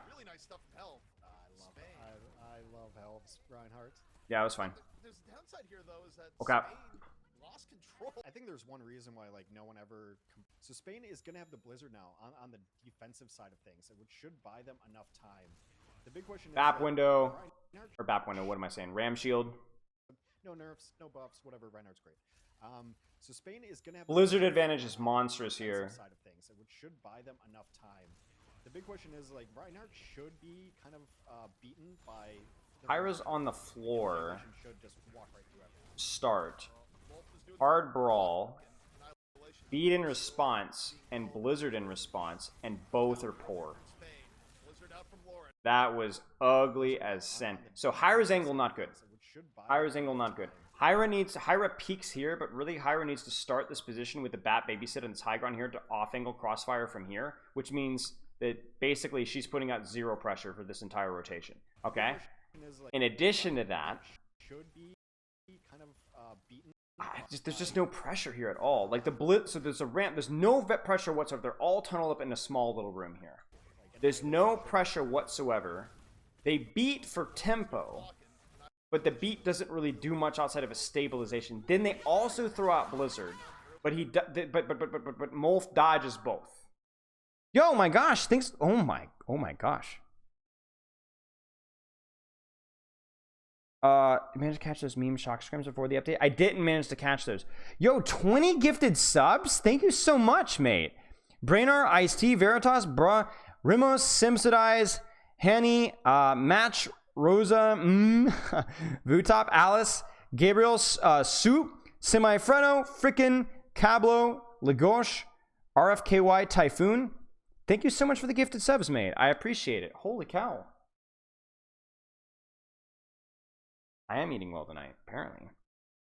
Jeez, thank you guys. I appreciate it. Oh, good news, by the way. So, thanks to generosity like this, And thanks to some of my folks in my Patreons who've been helping me out with some of my computer building stuff, offering me some advice, giving me some tips on getting discounts and stuff like that, I'm going to be able to save up for a computer upgrade a month sooner than usual. I will be able to potentially get all the parts that I need by next month, by the end of next month. Cheers, mate. I appreciate it. So we're gonna have like and actually we should be able to upgrade our stream quality. I think our rendering quality, bitrate should be a little bit better. Everything is gonna be better. Yeah. So yeah, maybe I might even get a second monitor. Maybe if I can get the space for it. We'll see. But yeah.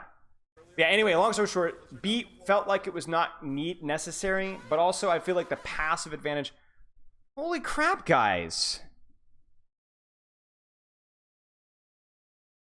Messi, Beagle, Ronky, Jamer, Lolar Bear, Quack Like a Duck, Sylvan, Uarenus, Azure, Chips, Ixano, Lucky Breakfast, Puffy Joshua, Pear, Smee, Max, Dodge, Sitif, I can't even do that one, Link, Dead Optics, and the Cub Rock. What the heck, guys? 60 gifted subs today. Holy crap. Thank you so much, guys. Thank you, Messi. That's super generous of you guys. I really, really appreciate that. I love that the thing says a hype train is close. Bro, I just got gifted like 40 subs. What do you want, Twitch? What do you want? Jeez, guys. Thank you so much. I really appreciate it. Holy cow.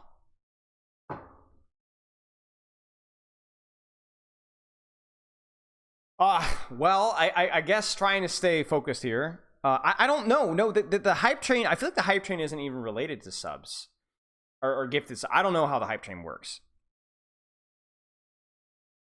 I don't know how the hype train works. I really don't know how it works. I think it's like individual instances. So like if it's all at once, it doesn't work. But yeah, anyway, Denmark does a really nice job of timing their Sombra. Oh my gosh, stop.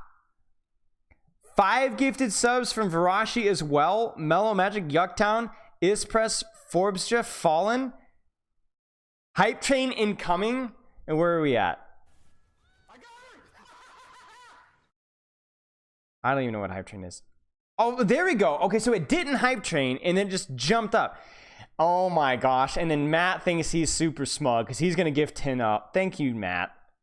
Hinya. Zakaju just TV, Tinwayne, Kids, Kasulja, the Elijah, Savitar, Krusty Bread, Ideal OW, and then a gifted sub to Grinding Process by Melvins. What?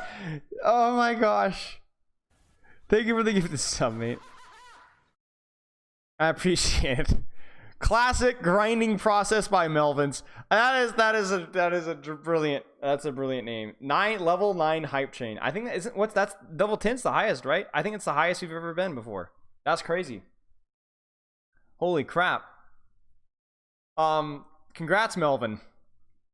Where's your sub? You gifted subs. You don't even get your own sub. Our record is 11 or so. Okay. How did we get 11? No way I've had this many gifted subs before. It must be the instance thing. Yeah, so it must be that there's instances of like individual subbing or whatever is like creates more hype than gifted subs, I guess. JK, well, yeah. Well, it's weird because you have like the gifted thing, but you don't have the sub thing. It's kind of weird. Yeah, it must be. Oh yeah, that's right. The 100 push-ups, but was that even the gifted thing? Okay. Anyway, I really appreciate you guys. Thank you so much for all the gifted subs from everybody. Imagine I love Messi, Genuine, Varashi, Matt, Messi. I will not forgive. No.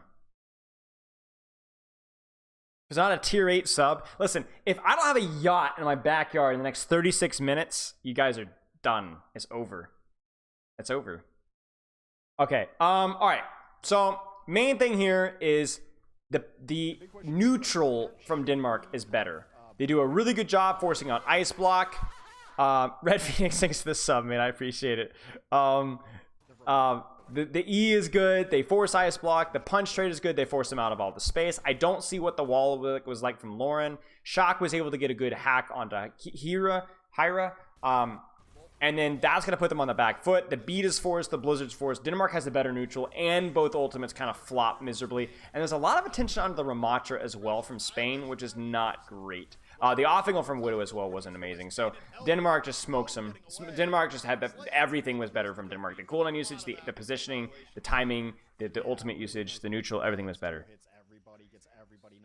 Pulls out a whole briefcase of money. Oh, come on, Molf. Come on, Molf. Come on, Molf. Come on, Molf. Oh, he doesn't even get it in time. Should be an easy fight win here with just EMP.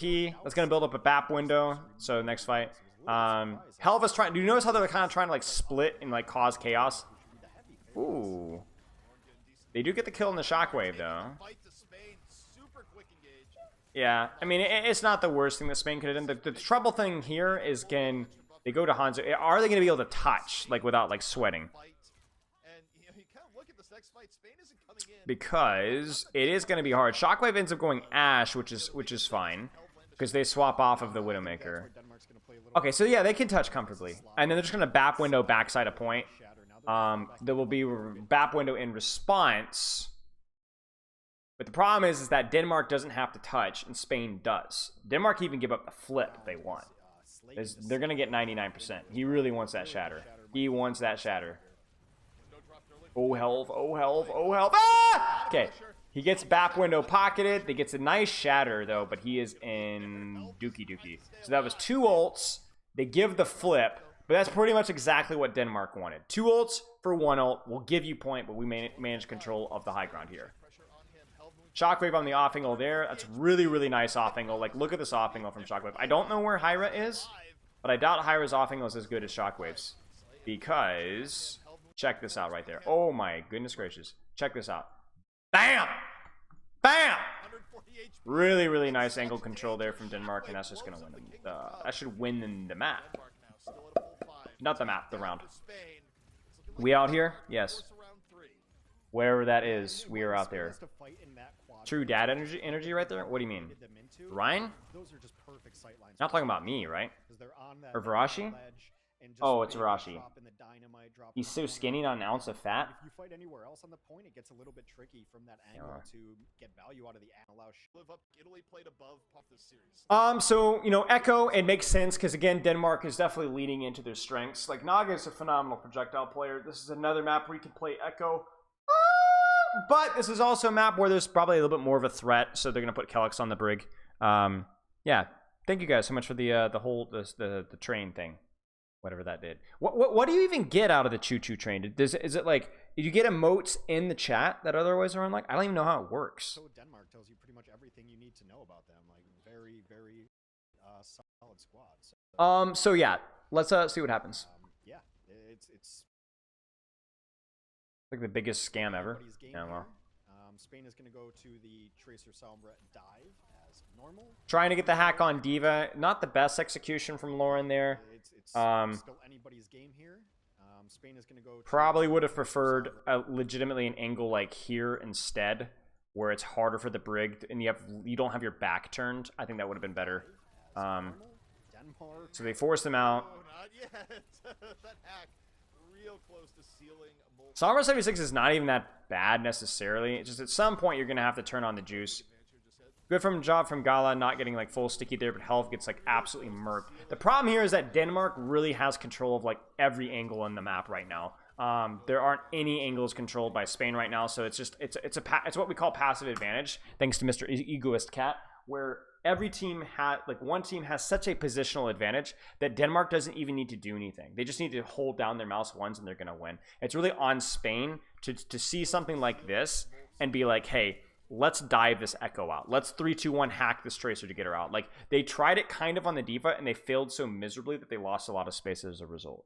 Playing Brig into Echo, yeah. I mean, it at least makes a little bit more sense on this map. You know, because there is Tracer too, right? But yeah. Yeah, and it's really nice to be in control with an Echo comp too.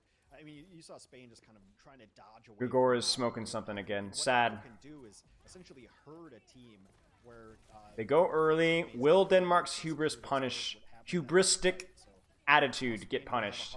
Remember chat? Remember our last stream? Hubristic. It's a word. Spain gets a little bit goofy in the schnoz as well. It's a really fat nade from Slay. Really, Spain needs to kind of leverage Sombra point pressure for this to work. Sombra and Tracer point pressure is the best way to retake space versus this. And Slay is actually slaying. So there's the point pressure. It's a little bit early though, because I mean it's not bad to do it now because you might as well. There's no real downside, but like you need it. They're like we still have people respawning. So are they going to be able to set it up now? Now is when the point pressure like actually matters. But you guys didn't even know that you could do this. From the very first stage, Denmark's been more aggressive these last two stages. Ira's going. Lauren's going. Get to the Woo! Nice block by Gala.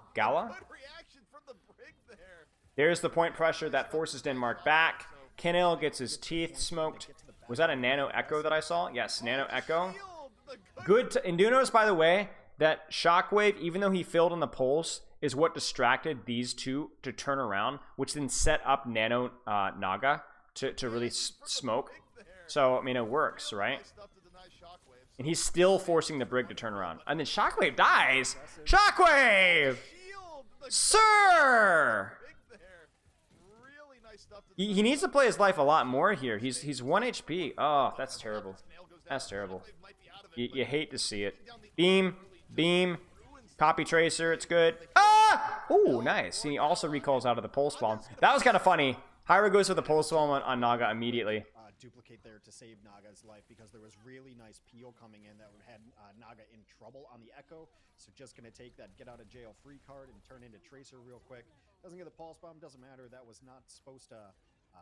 So Spain really just had no opportunity to build any ultimates. That fight wasn't even that bad, but Spain started off in such a bad foot for 2 fights in a row that it's rough. You know, like we don't even have a primal yet or a rally.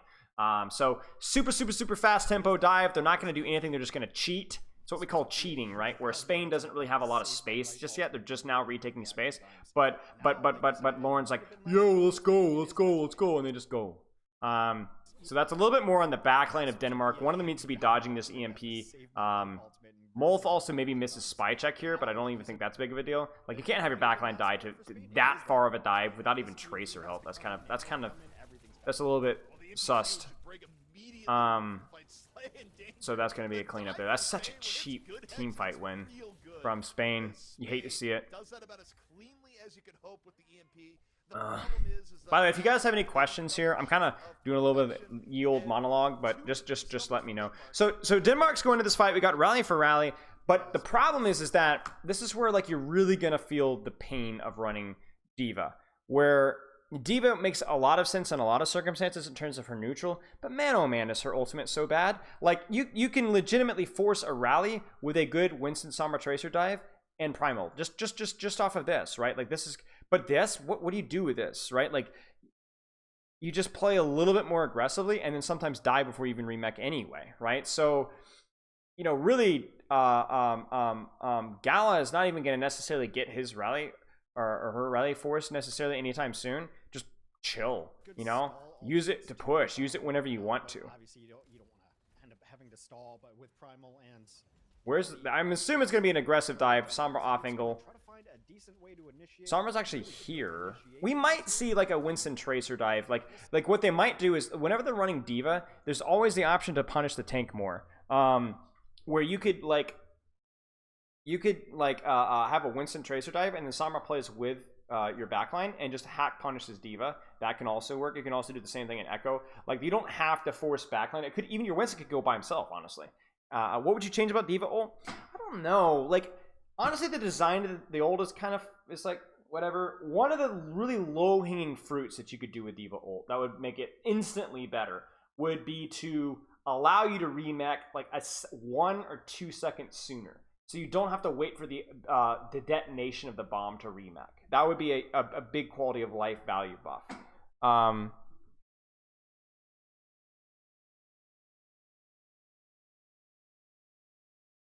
Oh my gosh, you're right. Yeah, look at this flail, y'all. She's tripping. She let it slip right out of her fingers. Yeah, that would be one like little quality of life change.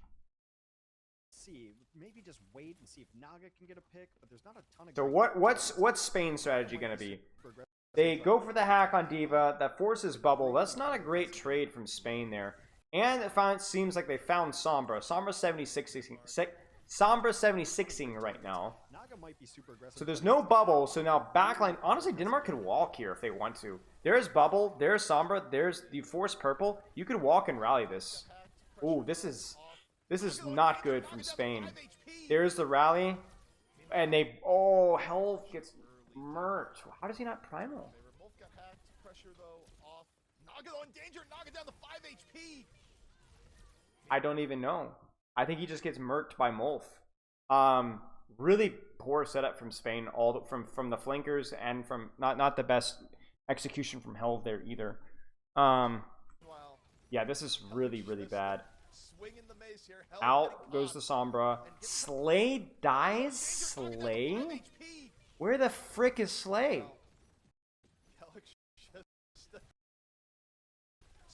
Where's Slay? Where'd he go? Naga in danger. Naga down to 5 HP. Meanwhile, Wait, he's over here. They get split.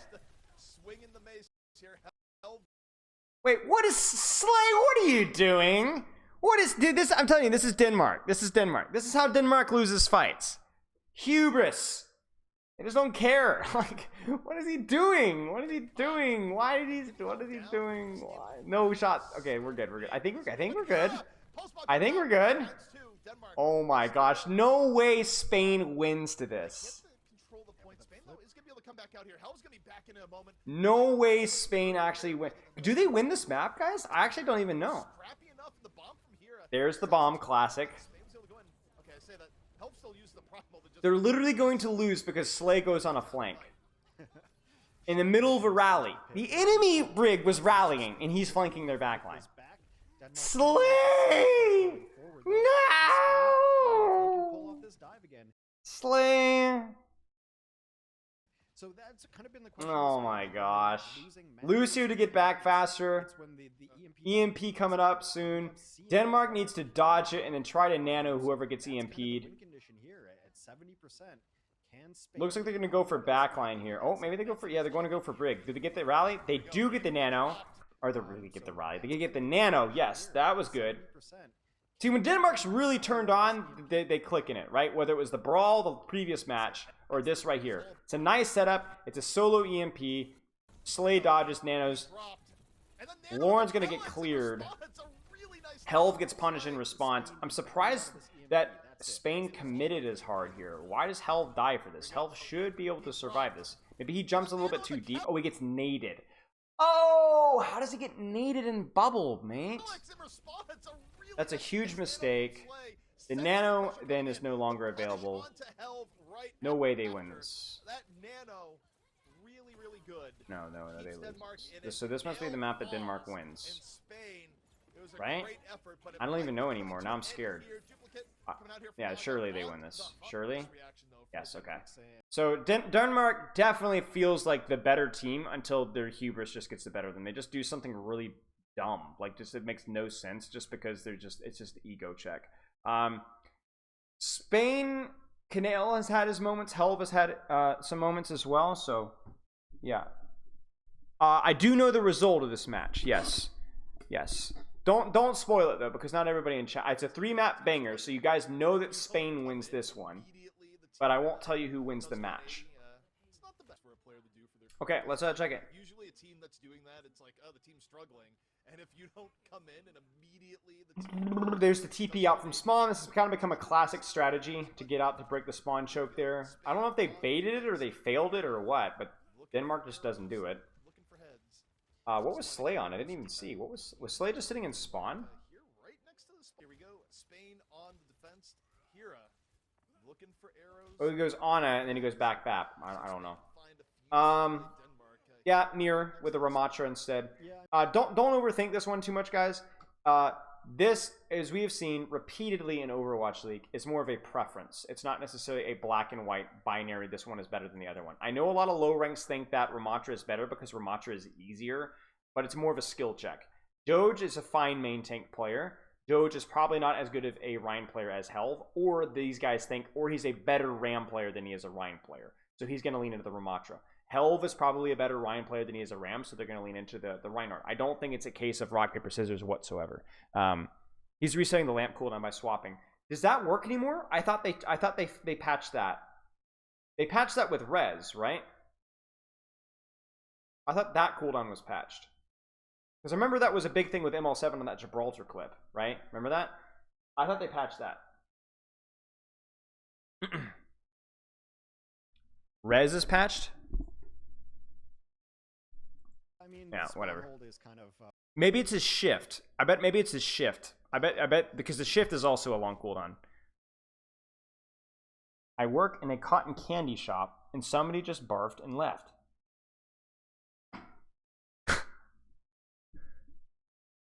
Dang liberals. the thing in fashion right now. Hanzo Mir. Different reasons for it, but it just makes perfect one sense. is taking the duel, one is just off angling. Slay gets caught by the fire strike. These fights are always just wars of attrition. They're always really ugly. There's no space for either side. What kills Slay though? Because he gets one shot. Slay, I think, might have gotten headshot by Lauren or fire striked, but he gets literally one shot. Doesn't even get a chance to shift or lamp. That's a little bit unlucky, not gonna lie. I blame Biden as well, yeah. Classic Biden moment. Hate that guy. Under all sorts of pressure here, but should be able to get healed back up in time before Denmark goes out. Got the last pick. Some people are so upsetting, thank you. So already 1 minute. Alright, they're gonna try the TP out again. Surely this time this works. Try to get everybody out with the You're gonna go back Hanzo. They get out at least. Off angle from right, probably, but it's too obvious who's gonna wait. There's the Sonic. Yeah, he sees it. He knows it's coming. Gets the body shot. He doesn't want to take it right because it's a little bit too deep, so just off angles from here. And this is meta. Like this is the default little rotation. Not a very good wall from Naga there. Doesn't really get what he wants. So the way that you want this wall is you want the wall to either be a wall to push or a wall to split, or sometimes both. So what you'd want. Sorry for the off topic. I don't care. It's hilarious. You would wall here, not just so that you can burn Reinhardt, but also so that these guys can't spam you while you're doing it. Like, there's no kite path for the Reinhardt when you wall here, but also there's no danger from these three guys. The Hanzo can climb over, the BAP can jump over, but that's still downtime for them. The problem with this wall here is that it looks like they tried, I don't even know what they tried to wall there, but it's not good. It's definitely a wall to prevent, now, okay, here's one other thing, guys. Do you notice another small mistake? Because I actually think Naga and Doge were on different focuses here. Because I actually think I know why Naga did this wall. I think he sees Lauren waste ice block, and he wants to wall and focus Lauren, and this cuts off Lauren's escape path. But the problem is Doge is focusing health. They need to be focusing the Mei. If they turn on Mei right here, instantly forces Lamp. Instantly forces Lamp. Yeah, see, he's shooting there. He's shooting Mei, but then it's too late. The opportunity, and now Doge is down. Doge.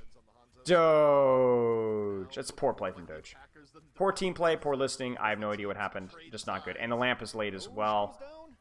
And also Spain builds BAP window first because they're you know, their BAP didn't instantly die, and so yeah, GG's. Is DeFran Danish? DeFran isn't good enough to be on Team Denmark, to be honest. They wouldn't need him. Yeah, I think we figured out why He'd be good enough for some teams' countries, but he's not good enough for this team. Helv knows how to play the Reinhardt right to the limit, keep his team alive. Denmark's probably gonna have to use ultimates. There's a little fake rotation from there. The Hanzo flank. They're gonna have Blizzard soon though, so that's good. Helv looking for Shatter. He gets out of Blizzard. He does not get out of Blizzard. Slay dies again. To what? Where is Slay? I don't even know where Slay is. Keep his team alive. Denmark's probably gonna have Craggy was invited? That's a surprise too, honestly. Oh, he's in spawn. The frick is Slay dying to? I think he just gets doinked again. This is like the second time that Slay has just died to like random headshots and stuff. I mean, Defran is great, but Defran is not going to play hit scans better than Shockwave, nor is he going to play projectiles better than Naga. So the Blizzard is good. That's all that really Denmark needs. Things are getting messy. It's kind of a questionable Blizzard from Lauren. They're gonna get kills here, but they're gonna have to back off and give space because respawn advantage. So, yeah. 90 seconds left on the clock, and the cart just starts moving now. Yeah, and the next fight is very, very winnable for Spain. Now Spain is able to take it. Oh, man, again, these random kills like Lauren with the icicles. I think this is 3 kills, 2 on the sleigh. And then now Shockwave gets yoinked. 3. He didn't even headshot him. He just body shots. Lauren gets Shockwave early. Massive pickoff for Spain. Hell. And the BAP window. There's a nemesis for him. Now we can see a shatter. Here it comes. 5-4, 3-2, 5-4. Wait, no, they disengage. Ah! Okay, they force the beat. They force the Ramatra. Oh, Canale dies, but does he even get... Oh, he already used Lamp. Yeah, so there's a little bit of a mistiming from Spain there because Canale stays in after Helva is already abandoned, which forces Lamp. And that's a problem because there's the suffrage. Lamp needs to go off now. If Lamp goes off now, Canale survives. Canale doesn't survive. There's the dragon stacked on top. Really, again, as we said, like I'm being hypercritical because I'm gonna give you guys full and honest analysis, but you know, obviously expectations for World Cup teams is a little bit lower than even contenders teams. Not really smooth from either team. Special push-ups. Flame Water, remind me after this map. Don't let me forget. He's for sure the best life weaver in the world. Huh. There's the aggressive push. They're trying to push into the window because they don't have an answer for a window. The positioning is really good for it though. Like Ram and May are like on top. The shield is really good too. That's a nice wall. It's kind of crazy that they're not able to get more out of this because I think the response from Denmark was okay. Do they get Ice Block out? They do. But Doge ends up taking a lot of damage. I don't know from what. Maybe it's a Hanzo angle. Nice shot from Canale. Naga dies. Like, it's actually such a phenomenal response from Spain, even though I felt like Denmark played that one well. Does Naga have Ice Block? He should. Yeah, he does. He just gets lasered by Canale. Holy crap, Canale, dude. Chill. These are huge plays. Like, that's a solo carry right there. Like, that kill right there is monstrous. And they're going to hold? Are they? No way they hold. They might hold, guys. That's an Ice Block already forced. Wall's gone. Doge's Nemesis form is down, and he's half already. Blizzard's out. That's a huge shot, but it might not matter. Yeah, it doesn't matter. Yeah, I mean, it's a good pick by Shockwave, but they are so far in the back foot. Just honestly, the best way to put it, guys, is just a lot of really stupid mistakes. A lot of really stupid mistakes from Denmark. Really poor, like target focus at points, like focusing Ryan instead of focusing the Mei without Ice Block. Just at least 3 fights decided by just somebody just got shot. Not even by a Hanzo, by freaking Mei. Messy, it's just a push-up. People can redeem a push-up for 5,000 channel points, and I'll do a push-up. Did Doge get knocked off the point? I mean, maybe. It didn't matter. Like, that fight was cooked. Your offense didn't do a whole lot. Like, even if you didn't want to do this, you're doing it now. It's the only choice you have. Both teams right now trending up poke early on. Hero was There's the off angle from oh, like what? Like, this is what we're talking about, guys. Like, what? Slay gets hit by Fire Strike. Slay gets his shift forced.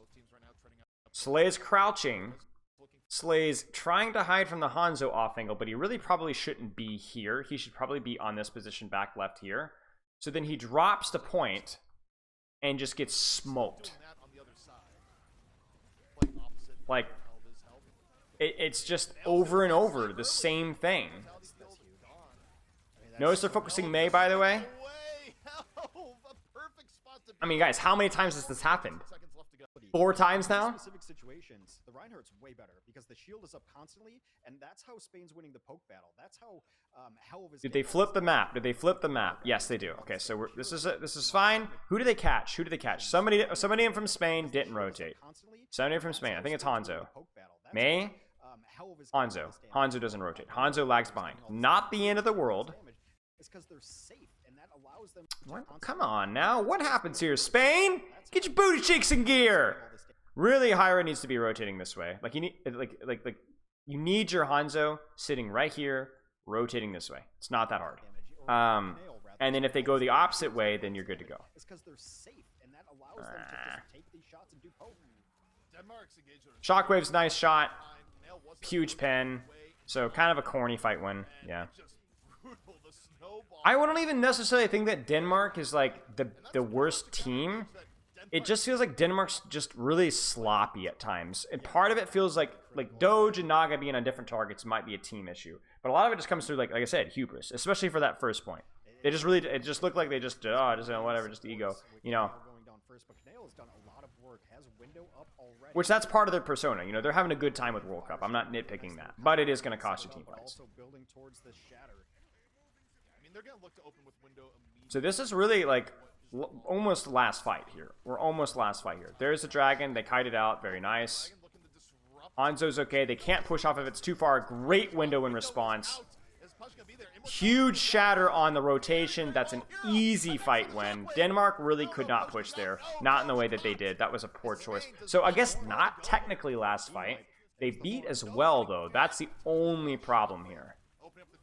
So 3 ultimates for 1.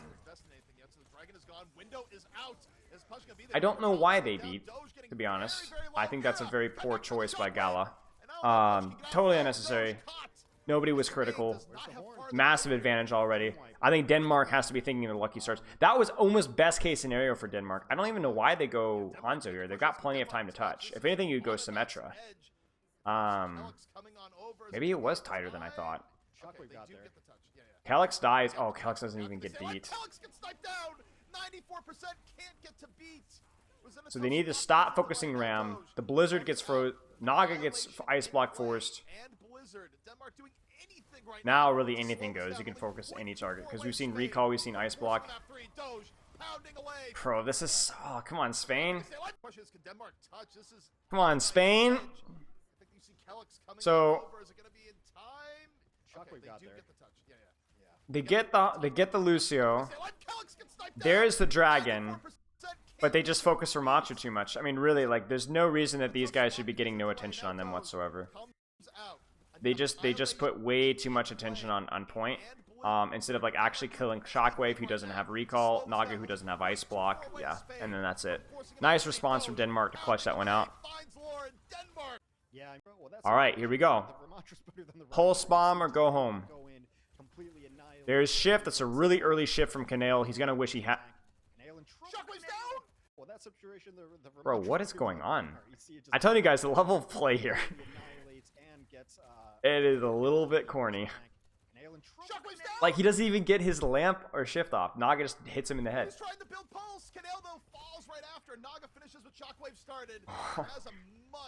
What is going on? However, it's so quick that Spain is going to get one more attempt here. Yeah, they're able to come back. Oh my gosh, what? And now they have Pulse. Denmark should... Oh.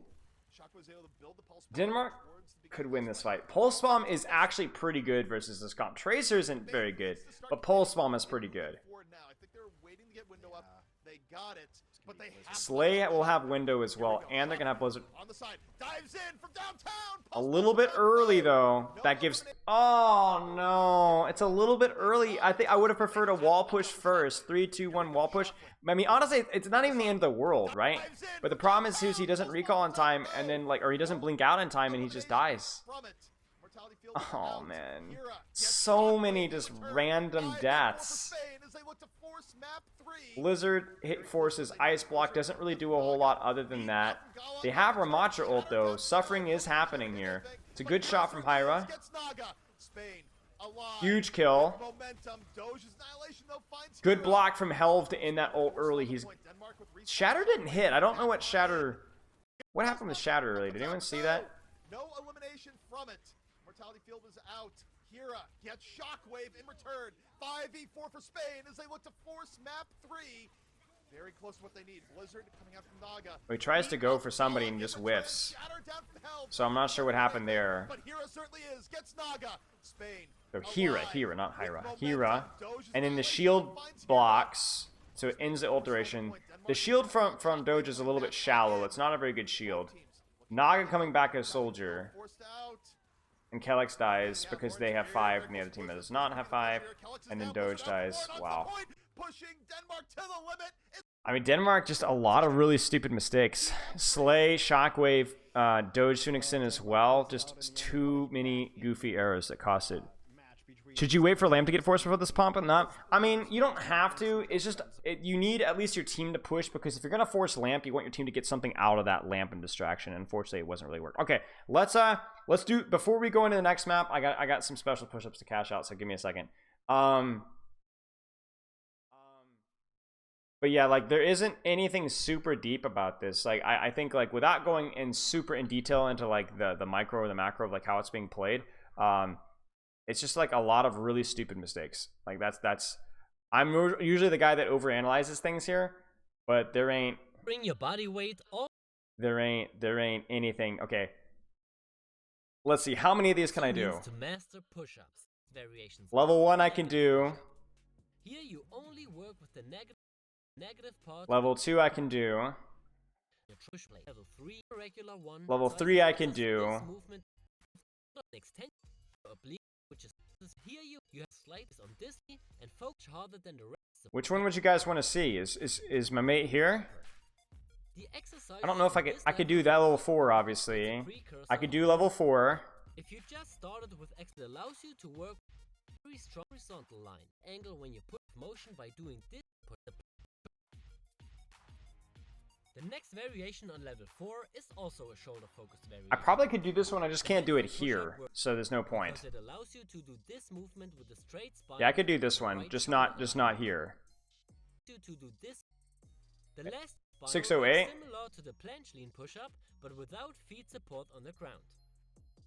Here, it's very important to extend. I think I could do this one. This one is hard, though. I've never been able to do a full planche. I got pretty close back in the day, but it's unbelievably hard. I can do a one-arm push-up. I could do from crane to handstand, but I wouldn't want to do it inside. All right, 6... you wanted the handstand one? I could probably do a handstand push-up. If you guys want that. It's not exactly... Guy's crazy. I have to, like, you know, am I gonna have to move the...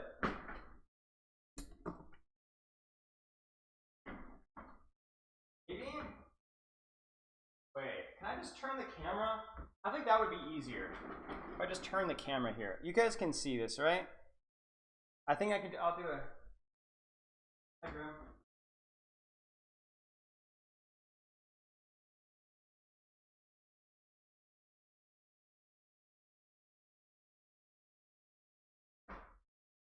I need like something for my head.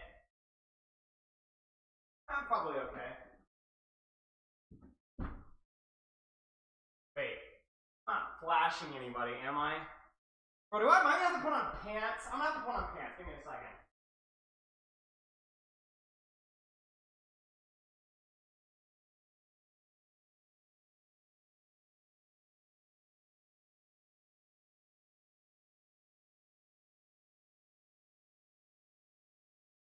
Listen, y'all. Modest is hottest. Modest is hottest. I mean, I'm wearing pants, but I'm not fixing to flash my my tidy whities. Okay. All right. So.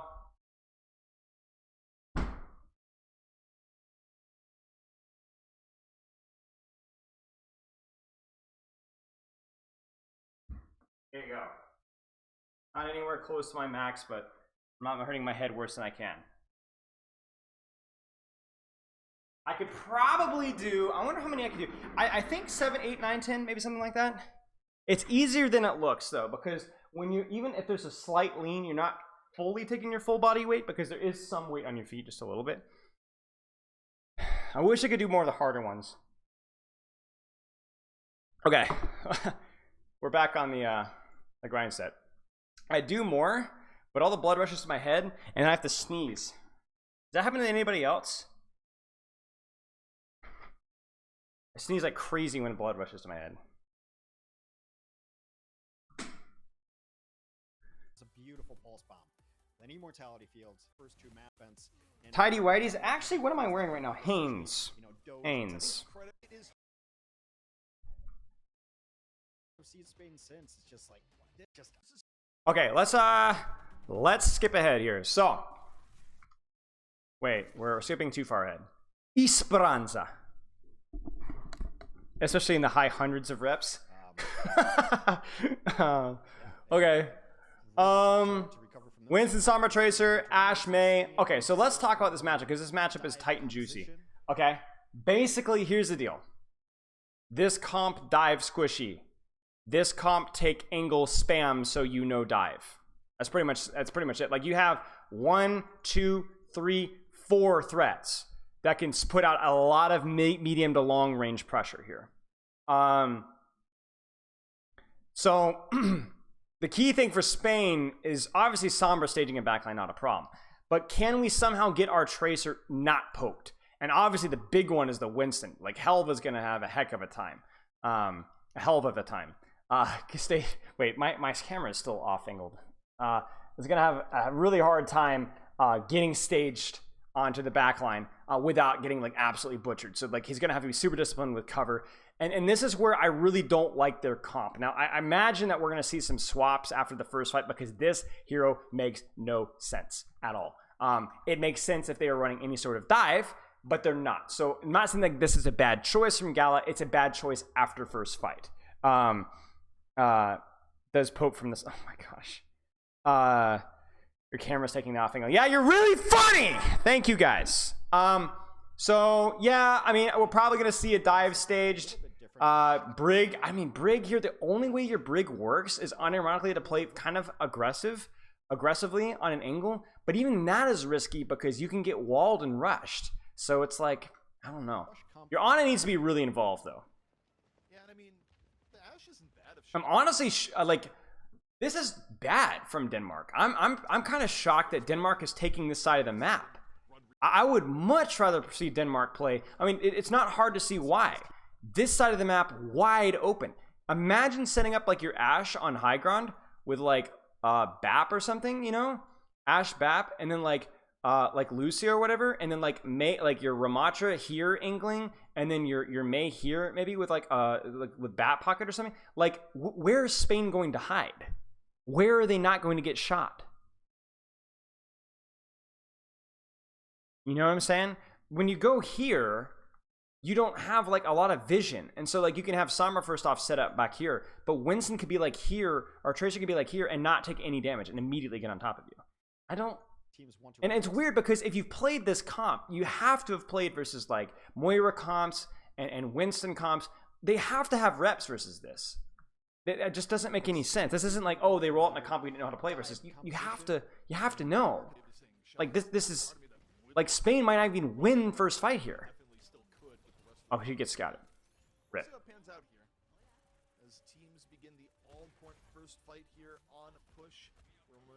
I don't like this rollout here. I really don't. Like Winston could even just like hold the corner there and just like set up, farm an EMP, look for a nade, you know? I don't like it. I don't know why Lauren's over here. I don't know why Lauren's not like perma staging on the flank there. It's just a shot from Naga. Yeah, it's the level of play is just not very good. We've gotten spoiled with Al for a while, and now it's like there's a big step down. Gala's got to swap. I think Gala should go either Kiriko or Lucio. Lucio, you could at least like not worry about wall, play a little bit more aggressively with the DP. Like you could legit have Lucio playing with Tracer, right? And depending on which one Gala's more comfortable playing. It's you a big advantage on push early on. The first kill on push at times could be the most impactful in the entire game. I mean, it's such a momentum. You have to go. You can't stay Brig, mate. You can't stay Brig. You can't stay Brig. Can't stay Brig. What are you doing? What are you doing? Oh man. What are you doing? Like you would legitimately have to be like so crazy with your Brig here. Still a ways away from the EMP, though No, and a massive suck. Wait, what? Slay dies? What is Slay dying to? Guys, what is Slay dying to? This next fight worked. Still a ways away from the EMP, though Lauren's been building quickly. He just gets hacked and just melted down. Lauren. I swear. Oh, man. Like, so much of this match has just been Slay dying to nothing. Just getting hit by the bio. Lauren finds Slay. Like, just there's no Winston jump. Denmark, and they're healing. Slay has cooldowns, Lucio peel and cover, and just dies. Hey, what's up, Zifty? Progress too. Denmark knows it. They just Ouch. Yeah, they just bailed out, and Doge with like a sixth sense right there. He saw like he was getting a little bit pushed by the Winston and backed out, and then there was the Tracer and Sombra. He was definitely getting pincered and kind of felt it just before it happened, able to escape with his life there. EMP up for Lauren. Yeah, it's gonna be EMP versus. He's looking for May, I think. All eyes gotta be on Lauren here in the setup. Goes for the EMP. Yeah, they don't quite get it. There. He's looking for the May because the May's the most accessible squishy. The other squishies weren't accessible. He damages a little bit to chip the HP a little bit. All eyes gotta be on Lauren. But that also gives Naga time to shoot him, which forces him out. I probably would have preferred the EMP first, so that then he doesn't have to get translocating out immediately. If you EMP first, Naga's on the back foot. Naga might have to disengage. Or there's a nano. Naga's still alive. Good peel. There's the Blizzard. The Blizzard actually... So here's your anti-synergy here. They actually boop and Blizzard the jump. Watch this. BAP window. Then they boop and Blizzard. And so they actually boop him out of the Blizzard. Thankfully, Helve pops Primal. So that I guess the Blizzard kind of zones the Primal a little bit here.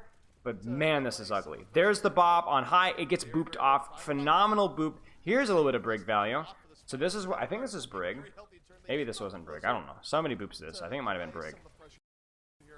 Yeah, it might have been Brig. I think it was Brig there. So that boops the Bob off of high ground, so Bob is doing nothing. Really, Helve just needs to play his life, but he doesn't disengage hard enough. So yeah, all these ultimates aside, both teams have used basically the entire ultimate bank, and they need to disengage further, especially because the Sombra's out right now. They don't disengage further, and this is what we were concerned about with the Brig. Wham, right? The hero is just so bad. Like, surely Spain swaps. Surely Spain swaps. Surely. And just Denmark does a really good job of responding to I guess they have rally now, so... Wait, Slay? What? What is going on, guys? No! Stop! There's just no way this keeps happening. Oh my gosh. There was a really nice peel there, able to come back, and then even the Primal... Dude, did you see this? It's just Sombra. Denmark does a really good I guess they're not even like... Wait, no. They're shooting Tracer. Tracer's out. Tracer's out. Guys, they died to Lauren solo hacking and killing. Oh my goodness gracious. Is it sometimes better to use Lamp to survive in order to then counter engage with Region Burst? Yes. Yes. People got hit, but there was a really nice peel there, able to come back, and then even the Primal from Helve late got absolutely... Wait, was it even a hack? That's actually a good point. Okay, I want to make sure. Hyro was dead, right, guys? Or Hero. Hero was dead, right? So there's the Lamp. Yes, Hera is out. Nice play there. And just Denmark does a really good job. Wait, does Hera get ult charge? I'm sorry. This is... No, Hero's not even shooting. Look, 24%, 25%, that's passive. It's all Lauren. Oh my goodness gracious. Wasn't even a hack.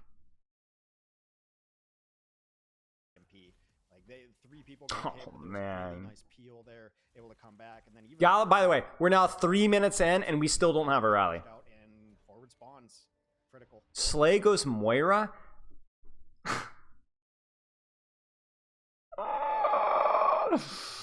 No way. No way. No way. I don't mind it. It's much better escapability. It helps you deal with the Calyx is just hard feeding. There's spy checking here. I don't mind it. Then they get caught, and then he gets caught. The bubble's forced. They're able to keep him out with good spray. Will they get the punish on Helve? They will, and they get the punish all the way through. And by the way, we are now almost 3.5 minutes in, and we still don't have a rally. Wait for it, guys. Wait for it, guys. So Spain has just got no momentum going here. It's been very difficult. They want to be able to play Wait for it. high grounds and Wait for it. I'm just waiting for the rally here. See, the Moira is just a total anti-synergy because the problem with the Moira is that she can't reliably pocket Ashe, Ram, or Mei from range. So when you have these heroes taking longer range sightlines, you as Moira can't pocket them. You have to be on top of Shockwave, but then that means that somebody else who's not going to get pocket. So like Shockwave, Slay can't heal his tank or her, and also be here at the same time. Like you have to pick and choose, right? High ground from distance, and for the most part, like Doge has just gone, you know, unharassed. There's really not much that. E there is really nice. The beats. Oh my gosh. Shockwave's been putting pressure on the high Winston's not even part of the dive. ground. For the most part, like, Doge has Shockwave just gets gone manually hacked inside of his own Moira. not much that helps. And okay, to be fair, it was a nade from Canale. So huge nade. The beat is late. The beat is wasted. We now have our rally. 3 minutes and 45 seconds in, we finally got our rally. There's the beat from Kelix. Too late for Shockwave. Yeah, it's not in time to save Shockwave, so Spain. Shockwave swaps, doesn't he? I can smell it. Because this doesn't make any sense now. This doesn't make any sense. Still adding up for Denmark, even in a fight where they're down Shockwave early. He doesn't. Oh. Spain, like the name of the game has to be not just win the Oh, he fight, but does. get good cleanup here if possible. Denmark. How is this the composition that was swapping and not this abomination? I mean, like, it's not like, okay, you guys are probably thinking, well, isn't this composition meta? Yes, it's meta because these teams can run dive. Spain isn't executing their dive very well. I mean, that's the lead example that we're seeing here. So there's no reason. I don't know. I owed you a kiss in the lips. Yes, I do. Still rolling with Oh, man. Shockwave's gonna be I mean, the rally is strong. And the funny thing is now that there's a Sombra on the field and a Moira on the field, there's a lot less spam damage. There's a lot more justification to the Brig's existence. Gala is hacking, forcing the entire composition to revolve around the Brig. Oh, not me. Oh, that sucks. now onto the Sombra. So, ladies and gentlemen, I guess the Brig is the play. Once you get it to where you need to be, That's true. There hasn't been a single. Okay, that's the hilarious part, chat. There hasn't been a single dive this entire almost over 4 minutes now. Not a single dive. And yet, every single time, somebody from Denmark has been assassinated. Every single time. It's been a solo Sombra or a Tracer that has gotten a kill without any Winston help every single time. To be fair, the only thing that came even remotely close to a dive was what happened here, where it was a nade plus Sombra. But even with this, even here, Tracer recalls forced immediately, and Winston isn't involved at all. Kelix, too late. Spain, like the name of the game has to be not They just dove the EMP'd Mei. That's true. That's true. Is moving That's true. The EMP'd Mei that didn't die. That's actually fair, yes. Okay. This is crazy, man. Denmark's disengaged. All right. Absolutely. This is balanced, by the way. Contesting from bridge. Love that. Thank you. As if we could, it wasn't bad enough with just Colosseo. We also have to do it on this map. And it's a real They dived Kelix on the Mega and got punished. Yes, that's true. That's true. That's yeah. I stand corrected, guys. You know, my bad. They did dive Kelix and were punished for it. That's true. There's no reason to stick around. Like if you're not going to win that fight, Rally is used. have been absolutely phenomenal, and it's a really good way to play this map mode. Like once you get it to where you need to be, Don't know why, but it was. like if you're not going to win Who am I to doubt? progress, like stalling the bot doesn't do a ton for you. The bot is moves pretty quick, but make sure that you're in good the position. total waste of an ult from Doge there. Just get snowballed. Denmark just used Annihilation. Oh, man, these ults are messy. There's the EMP. That's a fat EMP from Lauren, I think. Bro thinks he's a coach. Last thing you want to happen on push is get snowballed. Indeed. Didn't really get much for it. The EMP's pretty good. They get the follow-up. I mean, one kill is a kill, you know? Respond with Cole. Helv is unable to primal Snowballed. or chooses not to. Really get much for it. Spain gets a comeback in power, drops the EMP. Naga Just doesn't use it. immediately gone. Manual hack onto Hira. Hira's able to get away. Spain as they would have liked. Hira nearly Nano on Brig. by Shockwave. And then I just can't chat. I can't. And then they go Reaper. This is insanity. I don't even know what I'm watching anymore. This is bizarre. But that was a big investment from Spain. They ended up using 3 ultimates. Holy cow, man! What Denmark is has this empty game? vote bank too, so pretty nice from Spain as they try to push this one back. But Yeah, still, what the heck is progress this? So enormous right now for Denmark. Also, burning Hello? up the economy just sounds like What is going on? Why is there just a big play sign? For Denmark.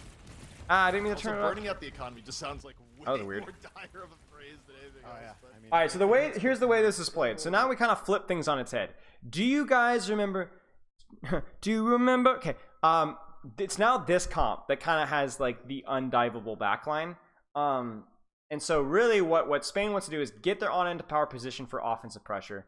Pocket your Sombra, because you have to think about this. Even though they're running essentially mirror DPS, this comp likes range better because the Tracer has slightly more range than Reaper, yes. But also, these guys are going to be better supported than these guys because these guys don't have the range.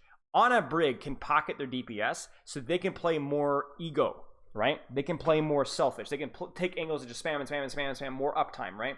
So you kind of want, obviously the Ram has more poke than the Winston, but really that's the only advantage in the poke trade that Denmark has. Really, Spain can kind of play it carefully. Look for dives if you see a Moira Fade or a hack or a Reaper no Wraith, Sombra no Transcader, Lucio hack, Ram no Nemesis, all those kind of things, right?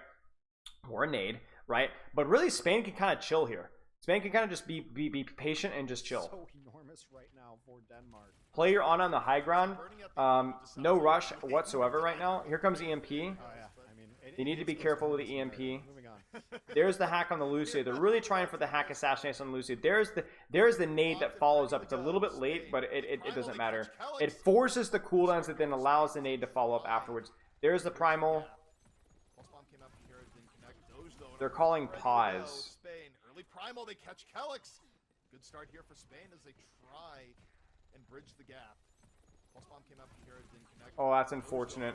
Helv is not moving. Taken on down. I think they're requesting a pause. That pause is about 6 years too late. Oh, now we go. There it is.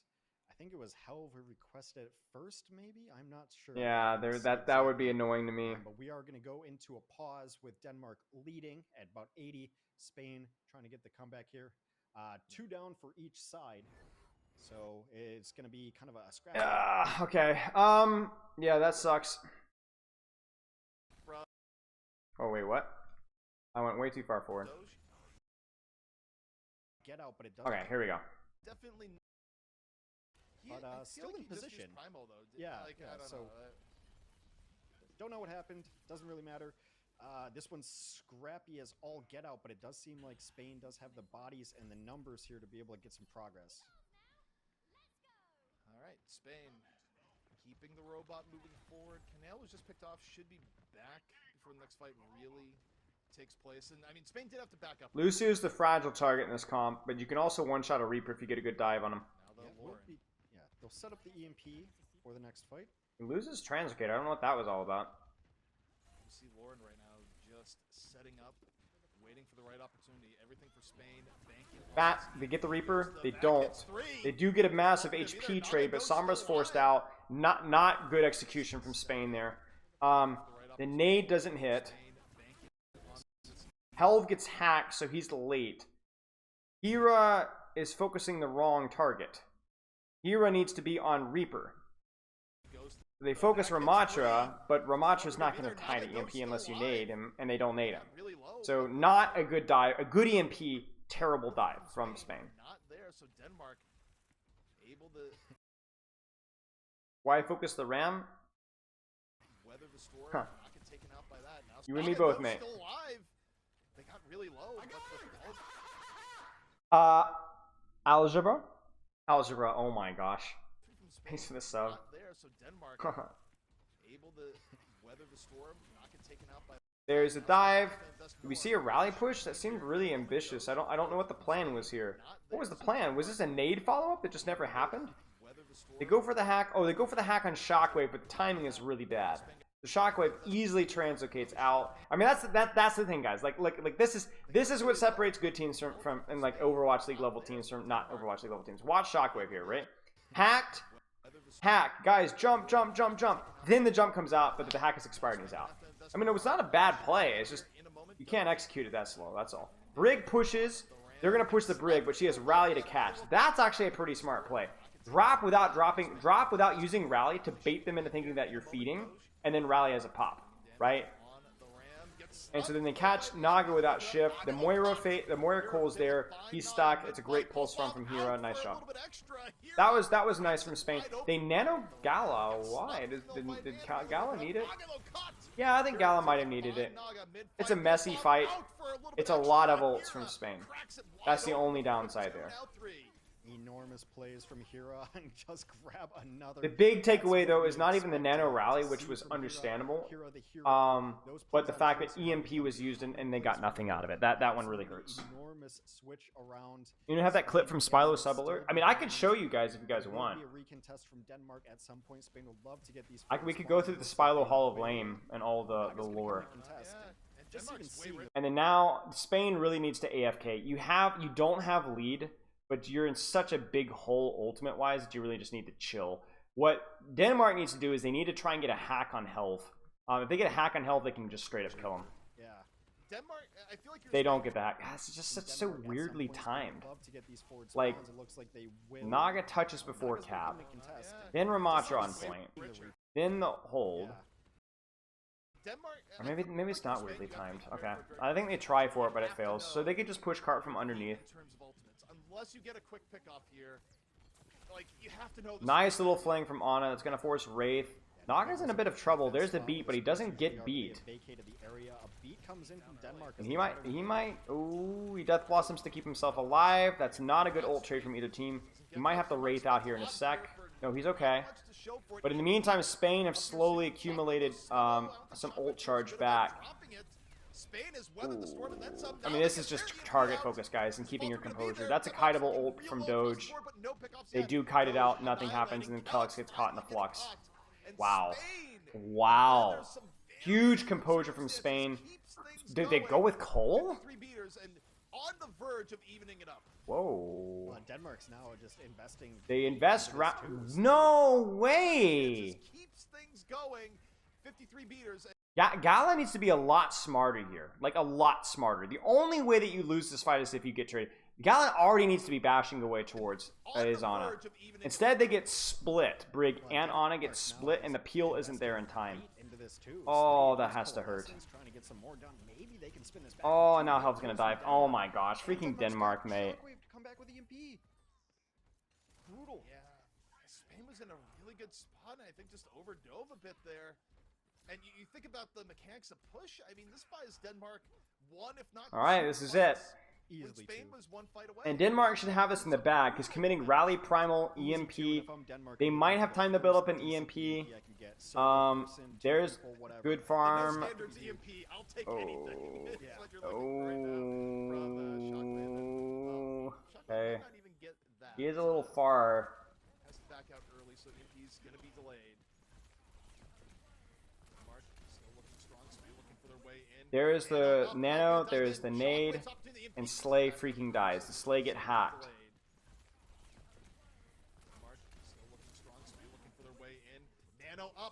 No, he just dies. He just gets clipped. And then the EMP just gets murked. Very messy fights. Slay dying to just air is another huge problem. And Spain pulls that one out of the bag somehow. Wow. They will. I mean, it's been actually some pretty decent stall there. Kelix tries to push back the team going to that. There is a Death Blossom. Helv is 1 HP. Where is Helv and why is he so low? Okay. So Denmark still has it here because they're coming up on 4, and the only ultimate of relevance here is the EMP. Okay, so Denmark. So Spain must EMP somebody of relevance and one-shot them. That could be Sombra. That could be Reaper. Well, Sombra is probably not the most attractive, but Reaper or Lucio, and to a lesser extent Moira. One of these targets has to get one shot. Has to be one shot. Otherwise, you're cooked. Not just because those are the targets that have the ult charge that matters, but also those are the targets that are going to be the easiest to kill during the EMP. Stall this one out just a tiny bit. Use beat and then get to annihilation and get to coalescence. They should be able to win this fight. They have the advantage. Goes in. Primal's good to go. Spain with options of their own, particularly the EMP. It, use beat and then What? get to annihilation and get to coalescence. They should be able to win this fight.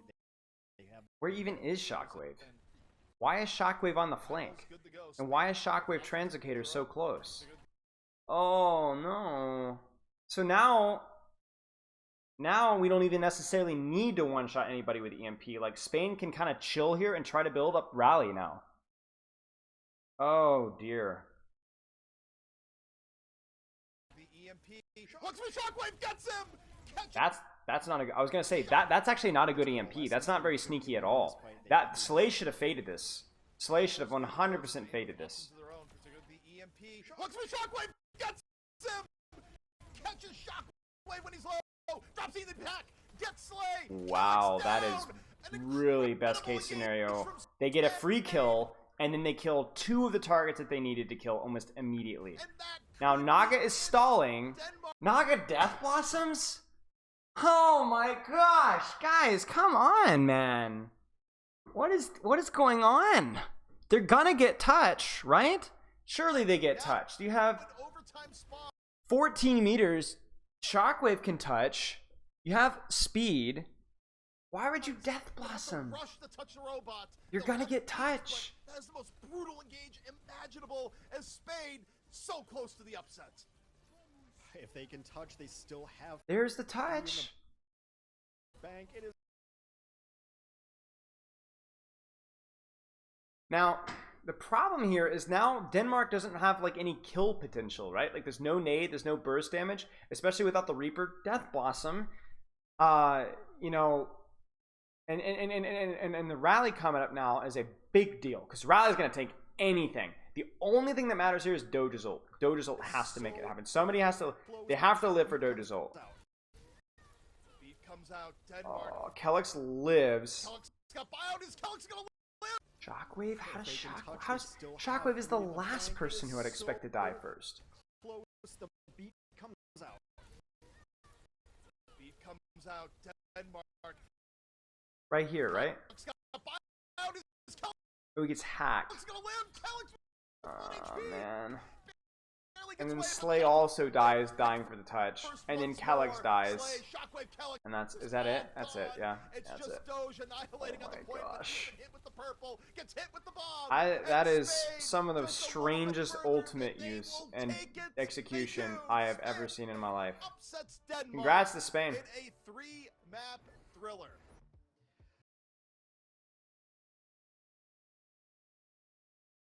Wow.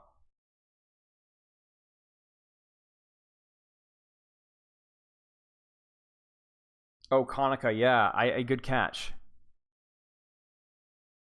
I mean, the thing is like in the heat of this match, people are just gonna throw crap at the wall, but a lot of avoidable mistakes there. I mean, Slade dying off of cooldown, Shockwave's goof ups there, a lot of stuff there. But you know, give credit to Spain, going as the underdogs, mate, and really punching up. Yeah. I mean, yes, Zifty, yes. I mean, Spain they beat Netherlands, who also had a stacked roster too. So like, yeah.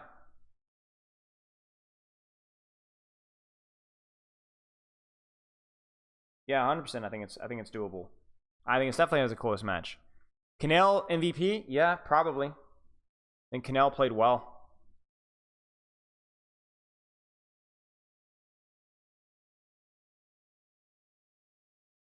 Yeah, give credit where credit is due.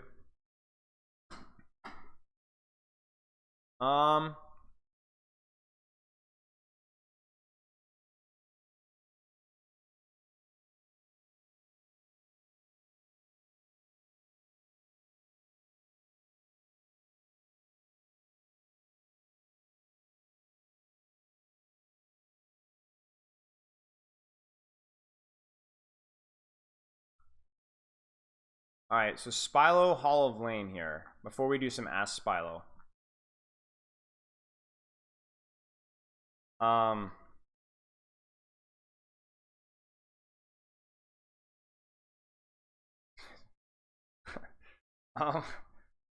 Is the Overwatch 2 wrap. If you guys haven't seen the Overwatch 2 wrap, which we did for charity, you guys are missing out. You guys need to check out Overwatch 2 wrap on YouTube. The cosplay and the karaoke are not forgotten. They're just on hold for now. Are there any teams that have a strong matchup against Saudi Arabia? I don't know. France, maybe? I mean, Denmark on paper, but Denmark has looked really shaky. No. Spell's reaction, Life Weaver. Okay. Okay. So we combined Spilo Hall of Lame and Spilo quotes and best of Spilo. I don't remember what all the foolishness it was into one. Or Spilo clip, the stream clips. That was it. Where do you think Saudi is placing overall? I mean, if Saudi places anywhere lower than 4th place, it's a disappointment. Or 5th place, it's a disappointment. Saudi is a top 5 lock from talent alone. And if they don't, it's a disappointment for them.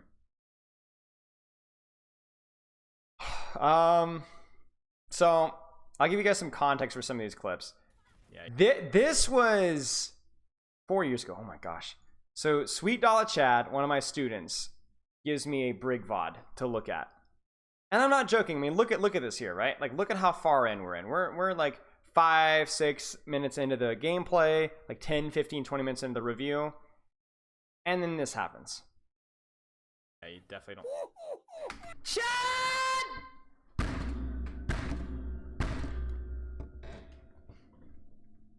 You guys remember this meme? And that was it. That was the review. The guy literally gets a review just to know me. And that was it. That was it. There was nothing else. He didn't even want feedback. He just gnomed me.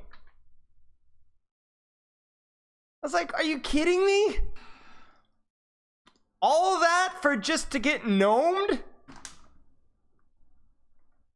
I think it was sub reviews back then. So yeah, he was a subscriber. I don't remember. I was like, all that work for that. And somebody was asking about the sub sound. So this is the origin of the sub sound. This is 5 years ago, but it actually happened about 5.5, 6 years ago. So true story. All right. Light Waves messaged me, hey, we're doing open division. Do you want to help us? And I'm like, I thought it was just like some fun little casual, like little tourney thing. So I was like, sure, I'll play for a match for you guys. And so I subbed for a match and I played like, but we were playing versus like a gold team. And I think I was like plat at the time. And so I legitimately, guys, dead serious. I thought because we're playing versus a gold team, it would be like bad behavior to go as hard as I could, because I thought that it was like I wanted to make it fair, you know? So I went Torb turret only. On this map where I coached into. I mean, I did VOD reviews on stream. Yes, that's like how I knew Light Waves and a couple of my other friends. I didn't realize that you were just, you know, you go as hard as you can. That's the rules, right? I just thought it was like some fun little casual thing. I'd never heard of open division. So I'm out there with Torb turret only, or hammer only with turret, right? And well, you guys are gonna have to see what this is, me reacting to it afterwards. This is not me in the moment. This is like a few months after it happened. The attack Torb throw during OD. Me and Mercy almost back. Yeah. I got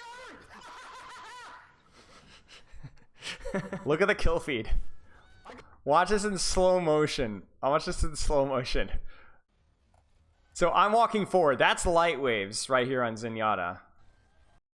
I don't even know who's recording on Mercy. So I see this tracer coming at me, so I whip out the hammer, and I'm like, surely. Wham!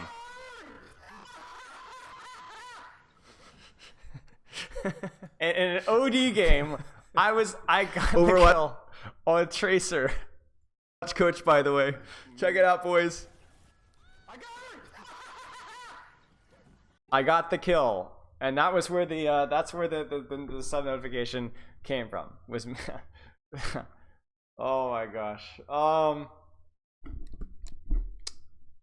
This is the original comment. Bro thinks he's a coach. That was off of the first TikTok I did that blew up. People were like saying, you need to do TikTok. And it was, which one was it? Shoot.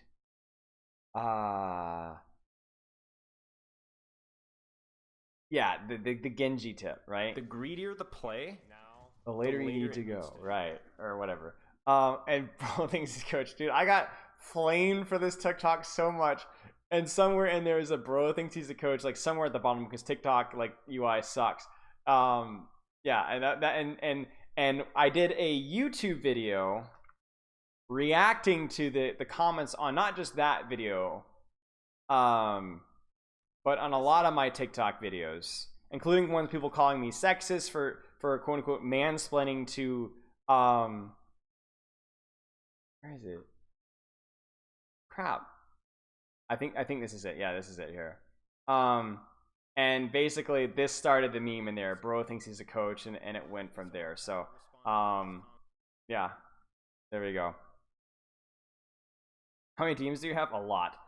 Then there's this that Anima put together, so I don't even know what that is. I think Neo or somebody screenshotted this one. Not one of my finest typos. Anima did this one too, and then Anima also did this one, because just in case you guys need a body pillow, you guys got it. This is a classic screenshot of some of my drawings, like back in 2019. This is me in Sydney, Australia, coaching at a LAN. You guys might remember some of these names, maybe you don't. Some Australian contenders, legends. You guys might remember Chronodota, who does the educational Sigma stuff back when Sigma first came out. Bump in the road, but it is smooth. And by the way, this is Avril casting. In the road, but it is smooth drive. And there's the desk slam. Oh, but it is smooth from yours driving truly. All the way home from there. And this bump in the road, but it is smooth driving. See, look how tall I am, guys. Look how tall I am. You see? You see? I'm like towering over these shorties right here. Look at these guys. Look at that. Way taller than them. Way, way, way taller. Way than them. You guys see this? From there. And this bump in the yeah. Tight shirt. I gave them the shirt they gave me. I told them large, they gave me medium. I told them large, they gave me medium. Yo, I might still have this shirt. Hang on, chat. I might still have this shirt. I do.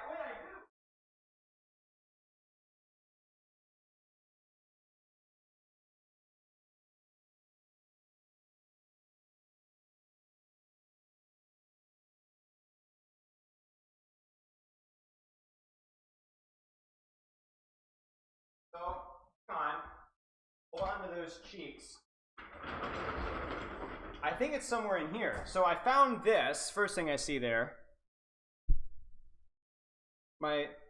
Feels bad, man. You know? Got my London Spitfire jersey.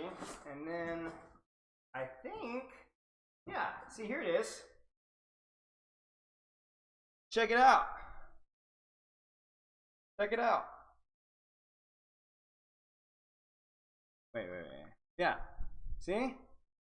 There it is. Look, yo. You guys are, look.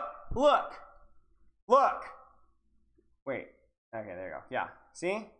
You see the M. Medium. My body is huge. You can't stop me. It's a medium. Try it on. It's gonna be the same size. Not women's. It's not women's. It's medium.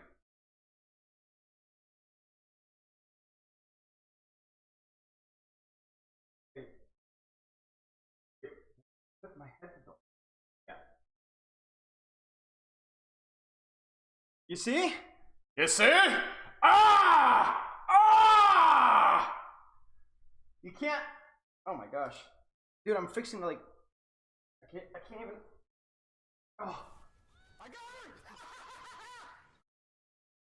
Unbound, congrats on the gifted sub. I can't even see what you guys are saying. I hope you guys are being respectful. There's a reason I'm undressing off the corner here. I already flashed like my uppermost thigh doing handstand push-ups. I don't think we can go any lower today on stream.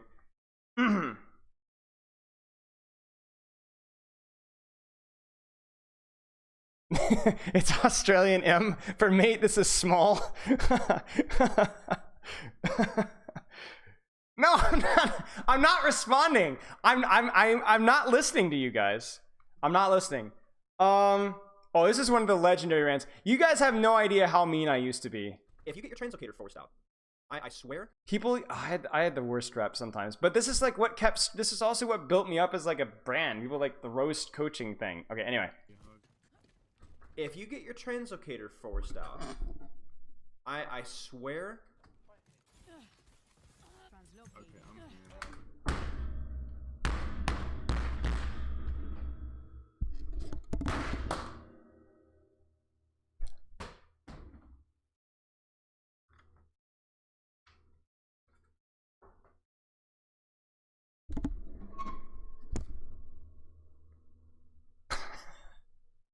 What's the rudest you've been to somebody you coached? I don't remember, honestly.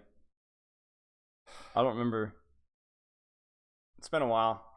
Do I still have the broom smacking clip? Yeah, you guys, I mean, at least in terms of like the last 6 months, I did like a compilation thing because that was one of the suggestions. Wait, clips. Yeah, this one here. It's the first clip. And she bought a broom.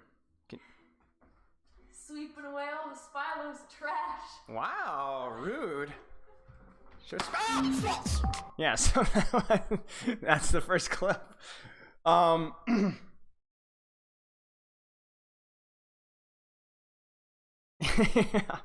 there's this one. I don't even remember the background of this one, but that was something. Then there's the iconic. I'll find the photo shoot. Hang on a second. I'll find the photo shoot. So it's actually from the MMA school that I taught at with a professional photographer back in 2018, I think. Yeah.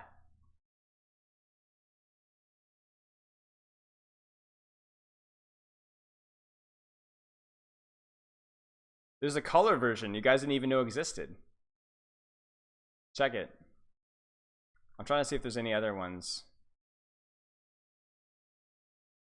And then there's Pepper. And then there's one of me smiling too, see? And then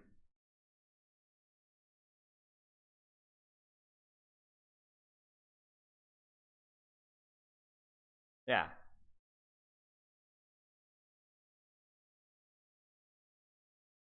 Yeah, it's crazy. Anyway,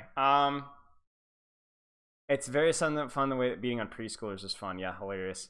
Oh yeah, this is when I got closed by Cloudy. I had like 3,000 viewers for a period of time. That was crazy. Oh, it's a stupid Jolly Red Times awful joke. You're not going to say anything about my mother, are you? No, I thought about it, but no. Okay, that's kind of you. Yes, it's me. Is a bro's favorite tool? Bro's favorite tool.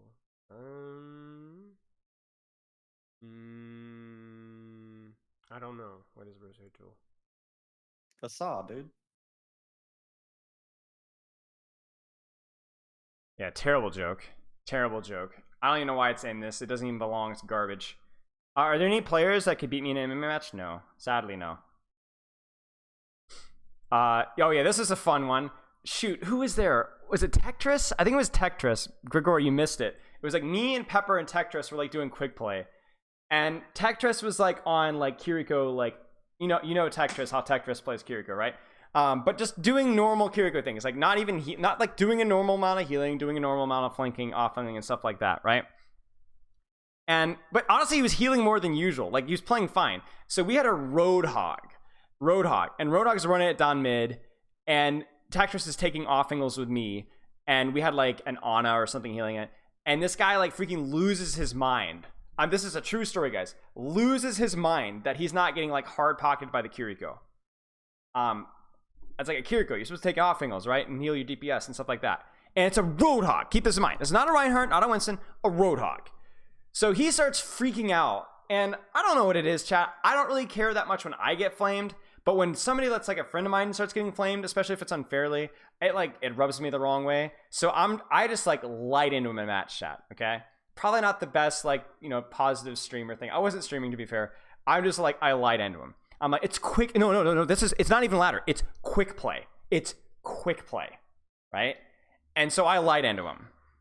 And this guy is like, you don't know what you're talking about. You're garbage. Like, you're literal trash. You're plat. You have no idea what you're talking about. No. Easy. You guys are garbage. And he starts saying that like he's like top 500. Yeah, we're going through the Spilo Hall of Fame. And I'm like, bro, if you think Kiriko should be hard pocking a Roadhog, I'm not the plat in this equation here. And so, okay, and it gets better, okay? This guy adds me. And it was what? Me, you, Tektress, and Phi, right? Or another one of my Patreons. We were in voice chat. And I'm like, so I start streaming through Discord. I'm like, guys, this guy just added me. I gotta know what this guy's gotta say. So he adds me. And bro, I wish I had screenshotted all the conversation. My man goes on for paragraphs in my whispers. You guys suck, you know, you're garbage. I'm top 500 every. I'm just trying to teach you how to play the game. You're garbage. You don't even know what you're doing. Like literal. And it says a lot of other things that I'm not going to repeat. Some sexual, some really, really not so nice language. Terrible stuff. And I'm just sitting there like, I'm not even responding to this guy. I said something in response. What did I say? I was like, I don't remember what I said. Anyway, the guy flips his lid, and I'm like, he's like, I was literally just trying to help you. I could show you on Twitch stream. I could show you right now. Like, and so I'm like, oh no, I know. I said, this is giving me major. This is giving me major. My dad is really, really big and strong at home, but he's just not here right now. Vibes, you know, like middle school vibes. He's like, what are you even talking about? I could literally show you right now. And so I'm like, all right, show me. Like, show me your rank. Let's go. Let's show me what you got. Right? Show me he's this guy, private profile, by the way. He's like, well, it's actually a new account, you know. And then he never shows me anything. And then he just like, well, and he says like the most vile couple of sentences possible, and then immediately unadds me as a friend. No, he unadded me as a friend. That's the problem. He like the most nasty thing he could, and he was like, bleh, and he leaves me. He unadds me as soon as he types it out, so I can't respond. But I'm like, oh my gosh, like this is like literal middle school. So, but it gets better. It gets so much better because this top 500 God's gift to Overwatch just so happens to show up in our games. What? Three maps afterwards? Like 2 or 3 maps afterwards, he shows up on the enemy team and proceeds to get steamrolled. Like I think he goes like 12 and no, not even 12. It might have been like 8 top 500. He was like 8 and 12. He's on like DPS. He gets his face kicked in. I must have right clicked him on Zenyatta like 4 or 5 times. Over and over and over again. So me, Tektress are just like every time he dies, we go top 500 by the way. Top 500 by the way. And I'm sorry, maybe it wasn't the nicest thing, but the guy was just a total tool. It was just we're dying laughing, and we end up steamrolling them. And so my guy snaps, and the last thing he types at the end of the game is this, and we just toxic and racist just about every game. Not toxic and racist every game, but just about every game, I'm racist. But dude, oh my gosh, not a complete racist, just every now and then, you know, most of the time, dude. It was the funniest thing ever. I was like, bro, you've got to touch some grass, mate. You've got to touch some grass. Then there's the rant and Twitch that happened yesterday, which was me posting a nice, pleasant meme, and everybody loses their crap. And look at all these skulls. Why is there a rainbow skull? Wait, is that a nerd skull? Oh my gosh, there's a nerd skull emoji. There's a nerd skull emoji. That's a good one. Racist as a treat, right? If I've done a good job today, I'm allowed to be a little bit racist. And then Lightwaves makes fun of my typo and then proceeds to also make a typo. And then naturally, Big Chungus Spilo, and then this clip, which we're not going to play because it never happened. Okay. Anyway, let's do some Ask-Spilo, guys. And then maybe we'll do some Hammertime. I've got like a video. Action Esports released a video which I want to take a look at. Oh, Action Esports, right? Chat. What if somebody suggested this to me, and it actually makes sense. I think it was a Reddit I saw. What if the replay viewer access is Action Esports pulling a mafia and not allowing anybody else to use the replay viewer for content but themselves? What if it was Action Esports all along? Now, I'm not saying to get your pitchforks on basically little to no proof and blame Action Esports for everything that's suffering. But I think Overwatch 2 might be dying because it's Action Esports. I think I think their organization might be run by Satan. I think actually it is run by Satan. So I'm not telling you to get your pitchfork and burn down Action Esports, but they might be Satan. It might be good.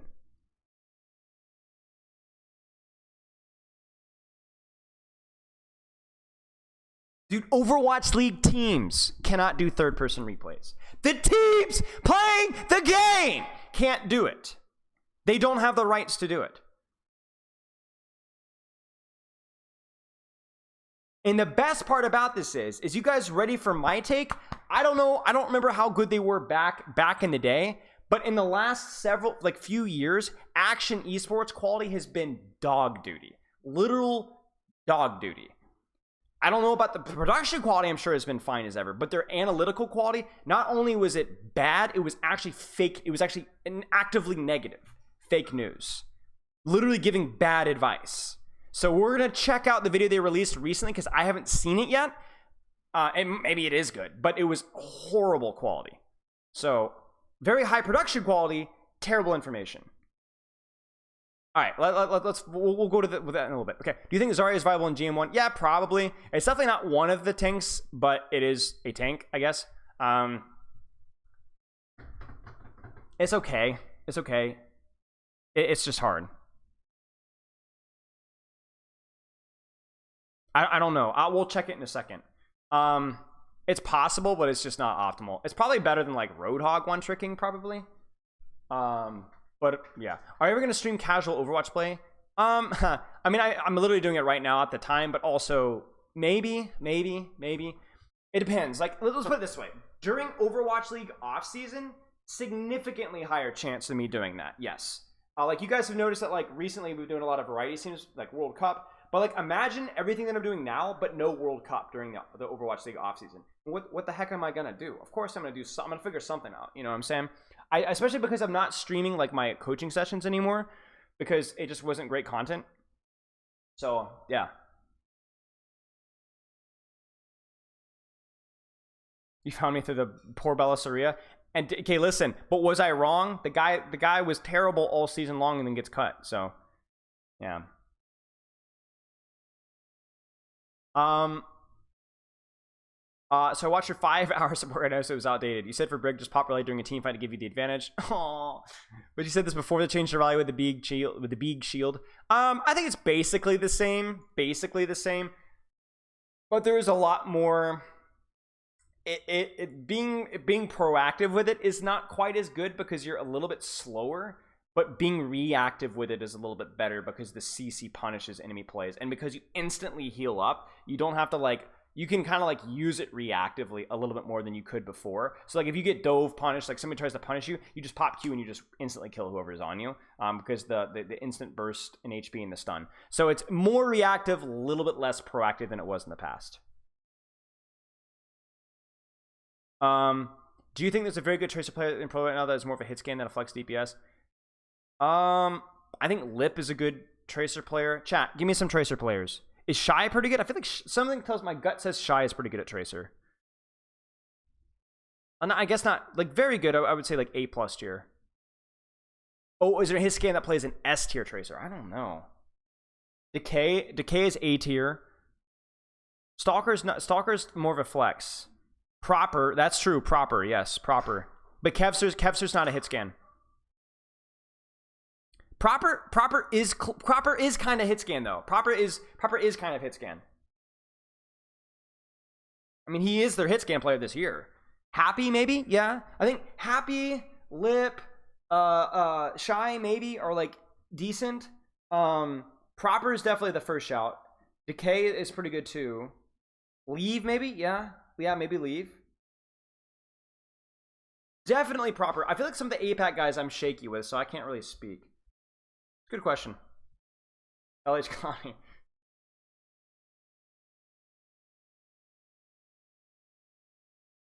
I have a problem that plays a lot of Ashe impacts my Widow aim. And playing a lot of Widow impacts my Ashe aim. It might be that you rush your shots more with carrying over from Widow or Ash to Widow. Obviously, the obvious answer is make sure that your scope relative sensitivity is the same, but I assume that you've already done that. The only thing I could say is rushing your shots more. Or maybe psychological.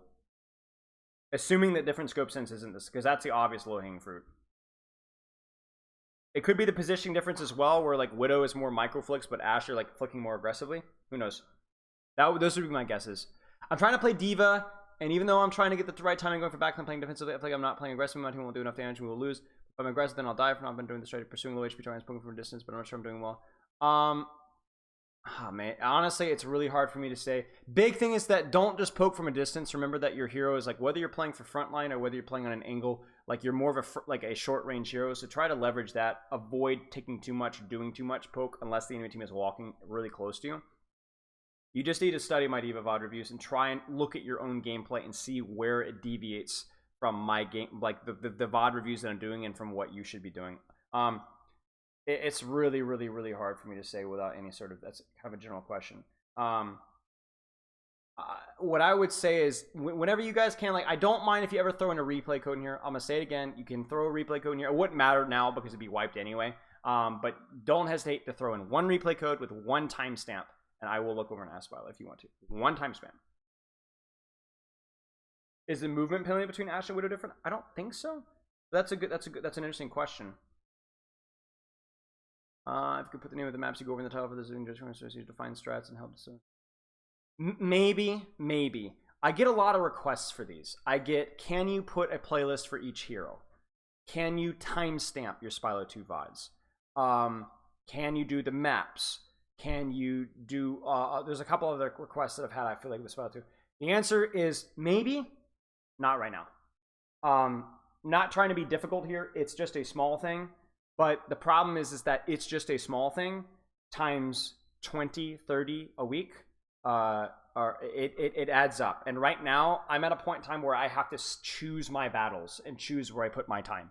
Because I have so many things that I have to do that I only have time to put into the most important things. So, timestamps is the one I feel like that would be very helpful. Maybe like a next step if I ever had the time to. But even then, the problem with timestamps is it's a huge time commitment. It would take about 2 minutes per VOD. No, which would add up a lot over the course of time. So I'm not sure. I appreciate the request. We'll see. So I want to see some advice regarding mental blocks for human community tank. Dominant DPS and mid-plot support. I will not want to climb into the thing this dynamic playstyle. The problem is I find myself succumbing to pressure more often playing tank than any other role. I feel like suboptimal play for my part, be it wrong decision something. I'm getting absolutely crazy overall. So I don't really feel. Okay, so first off, you're right. I wouldn't say that tank is necessarily more impactful than any role. I think like you have just as much responsibility. Yeah, you have a little bit more HP, but I wouldn't really worry about it. I'm not someone who gets tilted as I feel as joy pressing the button. But here's the thing: is like, if you're not having fun doing that from the pressure,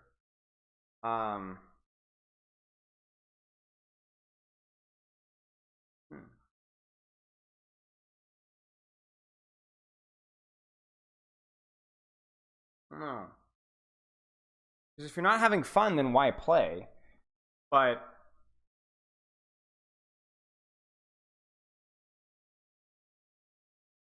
there's not really any more emphasis or pressure on a tank to perform over any other role necessarily. All you need to be doing is focusing on like what you're practicing, or just simply play to have fun. Oh my gosh, more gifted subs. Messy, thank you for the gifted sub. Plato's Cavern, Wild Weasel, Ignesco, Composter, and its Anarchy. Thank you so much for the gifted subs, Messy. I really appreciate your generosity, mate. Yeah, I guess just go into it just with a goal of I'm going to have fun this match. I mean, honestly, like maybe it's like one of those toxic improvement mindsets where you're trying to get yourself to perform, but all you really need to be focusing on is just having fun and doing what feels good, you know, and just see what happens. Like you can't worry about your team not performing, because the ultimate thing is that like the game is going to put you in a rank to where you're going to perform at an expected level. So if it's not like, oh, I'm like a Masters player in a GM lobby, and it's gonna matchmaker's gonna put you where you belong, right, for the most part. So if your team is getting crapped on, it's probably because they're not playing well either, or you made a mistake and that they didn't compensate for it. So like there's nothing that you belong in the rank that you're in. So just play. Hey Ritz, doing all right. Just honestly, just play the game. Really just play the game and play it and enjoy the process, because if you're thinking about like, oh, I have to perform, no, you don't. It's just a game. Just play. Right. Your MMR is or SR is gonna put you at a certain rank, and you're gonna be expected to play at a certain level. You're either gonna underperform, overperform, or perform right at level. So just play the game. Is Tracer, Ashe, Sombra a good hero pool for rank? Yeah, it's fine. In scrims, I had Sim for Brawl and play as Tracer because Fight Sleepers plays. Do you think Brawl is a big miss for the rank pool? No, I don't think so. I think it's definitely a weakness, but it's Ashe is fine. Sombra also can perform in some Brawl, so can Tracer in certain Brawl maps. Yeah, it's fine. Also, when should you go for 3 heroes in a pool and when for 2? Whenever you really want to work at 2 heroes, and when you don't really need to work on 2 heroes and want to work for 3. Also, if you had more time, 3 to 4 hours would be better for 3 heroes. When you limit it to 2, when you have fewer hours to train. Not sure if this has been covered before, but what are your thoughts on the unranked GM challenge with like no shield and Ryan? I just think it's stupid. It's strictly for educational, for entertainment purposes. It's not educational. It's still ruining games, because it doesn't matter if you're no shield Ryan, you're still better than everybody else in the lobby. It's just a bad experience for everybody involved, but it makes money. Like, you guys want to know why people do educational GMs? Here's why I do people educational GMs. Ashe coaching Overwatch 2. 514 views, 3.9k views, 29k views. Warren puts out an Ashe video and doesn't even break 100k views. Ashe guide Overwatch 2. Whoa, 74k. Whoa, this was the peak of Overwatch 2, right? 29k, right? Is there even an Ashe unranked GM? There might not be. So maybe this is the wrong hero to pick. Yeah. First video, 316,000 views. Here, we'll do this one. Tracer guide. 29k, 38k. This one hit it right at its peak, right? So nice. Tracer unranked GM. This Craggy 61k, 440k, 378k. Kabaji puts out one 5 days ago and already has 15,000 views. They just, for whatever reason, it's just better content. They always get more views. Always get more views. Always. So, yeah, that's why. And the other thing, too, is, do you want to guess how much money that Awkward made off of this video? 3 hours, 443,000 views. I really don't know, but it's easily into the thousands of dollars. Several $1,000s off of this video. With minimal editing.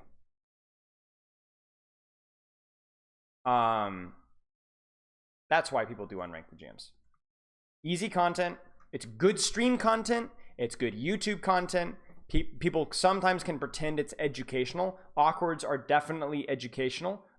Some people, when it comes to like the no shield stuff, not so much. But it's free. I might have watched it. I mean, I watched a little bit too. I was curious about what he had to say. Yeah.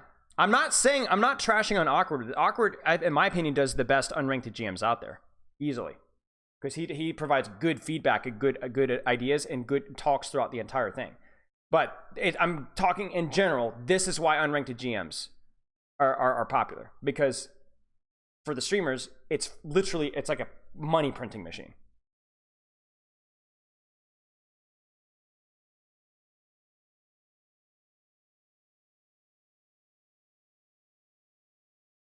high value for a lot of viewers, plus high money. It's great. Infinite money glitch, right? Exactly. And a lot of people find them really helpful. So it's kind of a win-win, except for the losers that have to play versus them. I am indifferent to unranked GMs for people that do them well. Let's put it that way. Awkward, A10, Chasm to an extent, Yeetle, they get the thumbs up for me for doing unranked GMs. I don't care. I mean, I would never do one myself, but whatever. You know, that works. Works for me. People that do repeated unranked GMs with weird challenges and or don't educate as much, not going to name any names here, you don't get the thumbs up.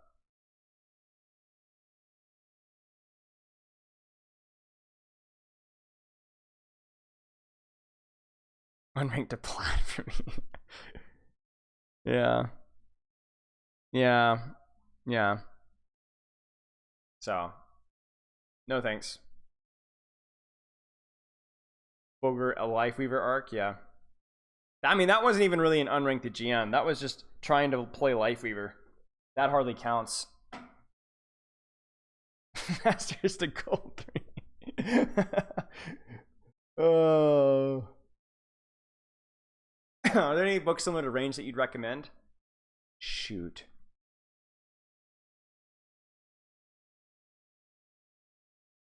Yes. Where's my list? I had a list somewhere.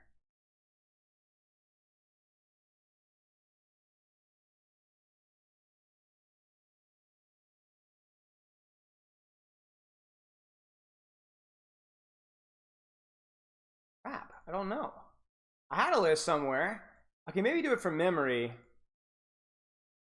But Outliers is okay. I don't know if Outliers gets the Range, Peak, the Science of Expertise.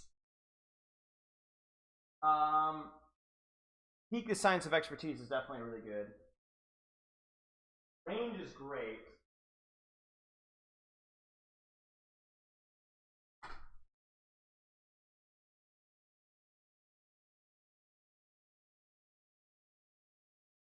Oh, the art of learning by Josh Waitskin. The art of learning by Josh Waitskin. If you just type the art of learning by Josh, you'll probably find it. Good. I like that one too.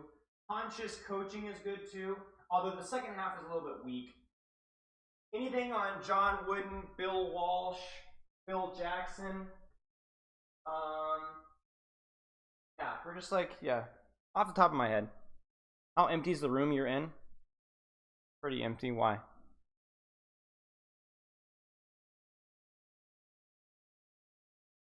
Nicolas Cage? What? If I could find my, I had a list somewhere. Crap. It was the Baggins. Baggins. I give it to Baggins. Where? Oh yeah, the bleh.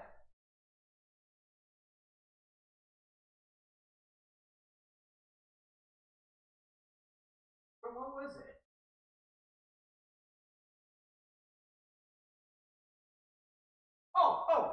Mind without mind. Mind without mind. Mind without mind.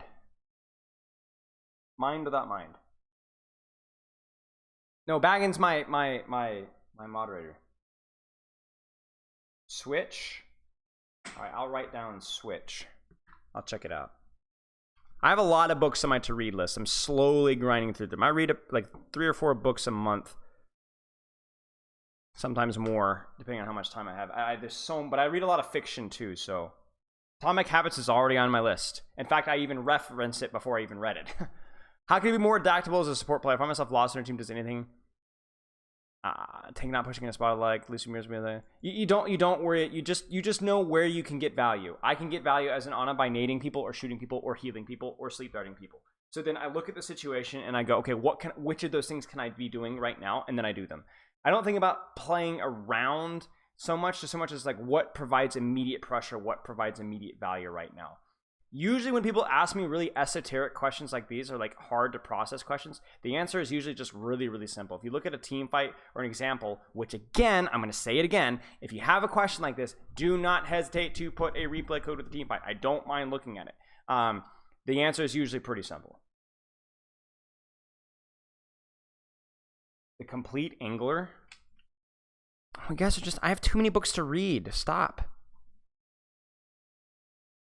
Okay, when playing Sombra, Tracer, and Dive Tank, who should be the one that to call? It depends. Usually Sombra, because she's the one that requires the most staging, but it's flexible. I'm gonna do a few more. And the carrying game ID and education on Bogor does have visibility. Most of the time I feel like I cannot carry something that pop up again.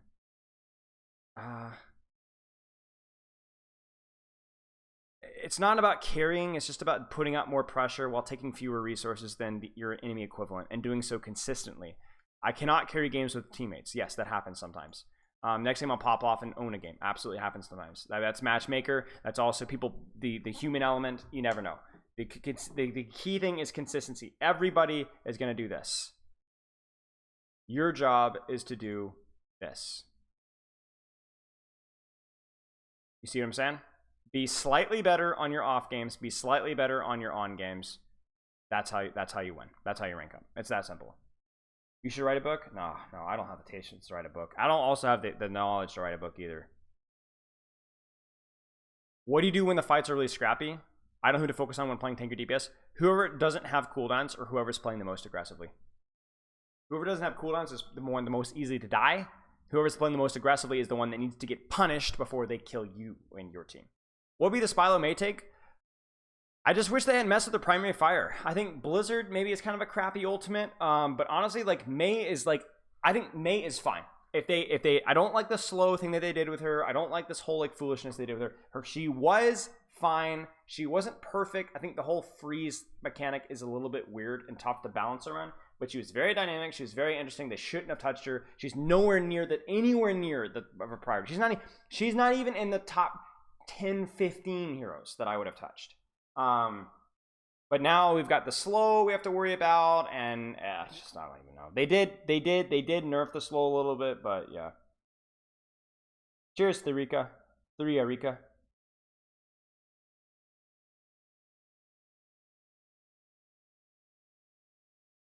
Read Jocko's books, Extreme Ownership and Dichotomy of.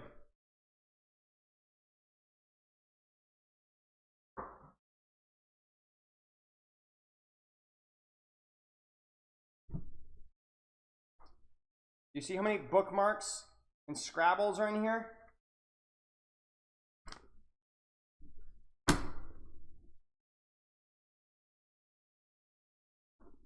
There you go.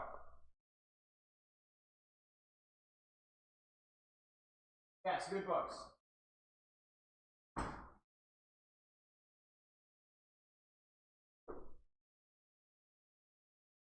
I'll do a few more. Can you check out the new Vax update?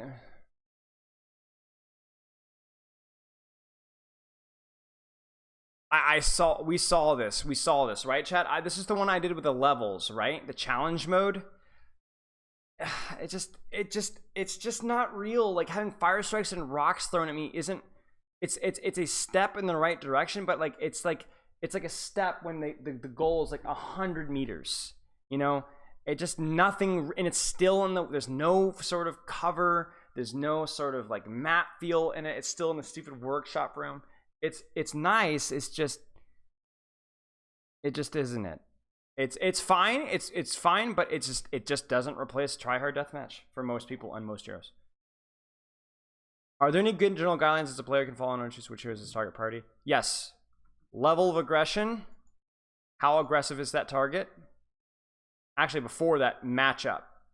How good is my hero at containing, pressuring, or controlling that person? How aggressive is that person?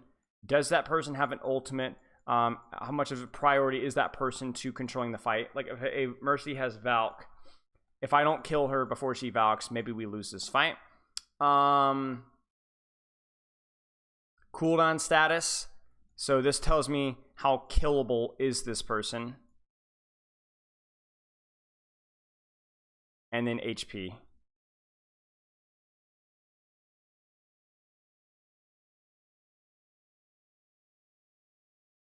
How good am I in the matchup? How aggressively is that target playing? Do they have an ult? Are they really important in winning or losing the next team fight? Do they have cooldowns that could keep them alive so they're not worth focusing? How much HP do they have? That's generally what I would say. How would you buff Doomfist? Let's do two more. How would you buff Doomfist? Do you think he's in a good state? I don't know. I am Doomfist is an enigma for me. It is. I have some ideas for some heroes, but Doomfist kind of falls into like the Roadhog category for me. Not that he's anywhere near as bad as Roadhog in terms of like design, but like I would trust the Doomfist one tricks to give me some advice. I feel like Power Block is just ugh. It doesn't feel fun to play around very much. He still feels too bad in some circumstances. I'm not sure. I'm not sure. I don't know. I don't know. I would need to trust somebody that understands the hero and character more. I don't think he's in a great state right now, but yeah. Lucio one trick or Tracer one trick? I definitely Tracer one trick. Definitely Tracer one trick, just based off the flexibility. Yeah, that was the first thing I complained about, Gregor. It was like when they first reworked Doomfist in the alpha. My first response was, why are we taking away crowd control and then giving all the crowd control to Doomfist? He had slow on slam at the time, slow on ultimate, stun on punch. And the stun was nasty at the time. It was worse than it is now on power punch. So it was like, why? Like, you know, anyway. So long story short, parts of those were necessary, parts weren't. They went overboard in the opposite direction. Who knows? Okay, let's do some hammer time here. Because I want to see this action video. Let's will be the last thing I think we do today. I'm gonna put my earbuds in so you guys don't have to hear echo so much. And I'm gonna turn the speed up because there's no way that I'm gonna have 16 minutes of patience for this foolishness. Hello, and welcome back to the revival of one of your favorite series. This is a series where we break down OWL plays that might not have gotten enough attention, often too small to even notice. Today, we've collected some plays from the 2023 season that we think you'll appreciate. Let's get started. Screw you, sinful Satan, garbage. To kick things off, let's look at how strong a support line can be in Overwatch. They have replay viewer access, third-person replay viewer access, and can make content out that Overwatch League teams can't. And the theory is that some goofiness contract with them and Blizzard is why the replay viewer is not public for use. I don't know for sure, but I do know for sure. To kick things off, let's look at how strong a support line can be in Overwatch 2. We joined the London Spitfire as they're pushing bot in overtime against the Boston Uprising on Esperanza. In an attempt to boot the Spitfire off the point, Smurf pops ult, but quickly has to retreat and is eliminated thanks to Reaper dealing huge damage. As the bot inches closer, Birdring exits invisibility to stall a tiny bit more before Lee Jae-gon is able to enter the area. Immediately, the entire Spitfire descends onto Lee Jae-gon and pushes him into the corner. Under normal circumstances, this would be certain death. Luckily, Izayaki goes completely unnoticed on the high ground and lands crucial shots on Lee Jae-gon to keep him alive. Izayaki then sleeps Smurf, negating a huge amount Sleep Smurf? Bro, high ground and lands crucial. You're a production quality with 312 subscribers! How do you mess this up?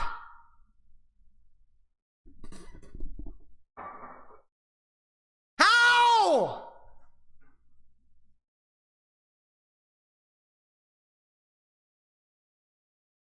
Shots on Lee Jae-gon to keep him alive. Izayaki then sleeps Smurf, negating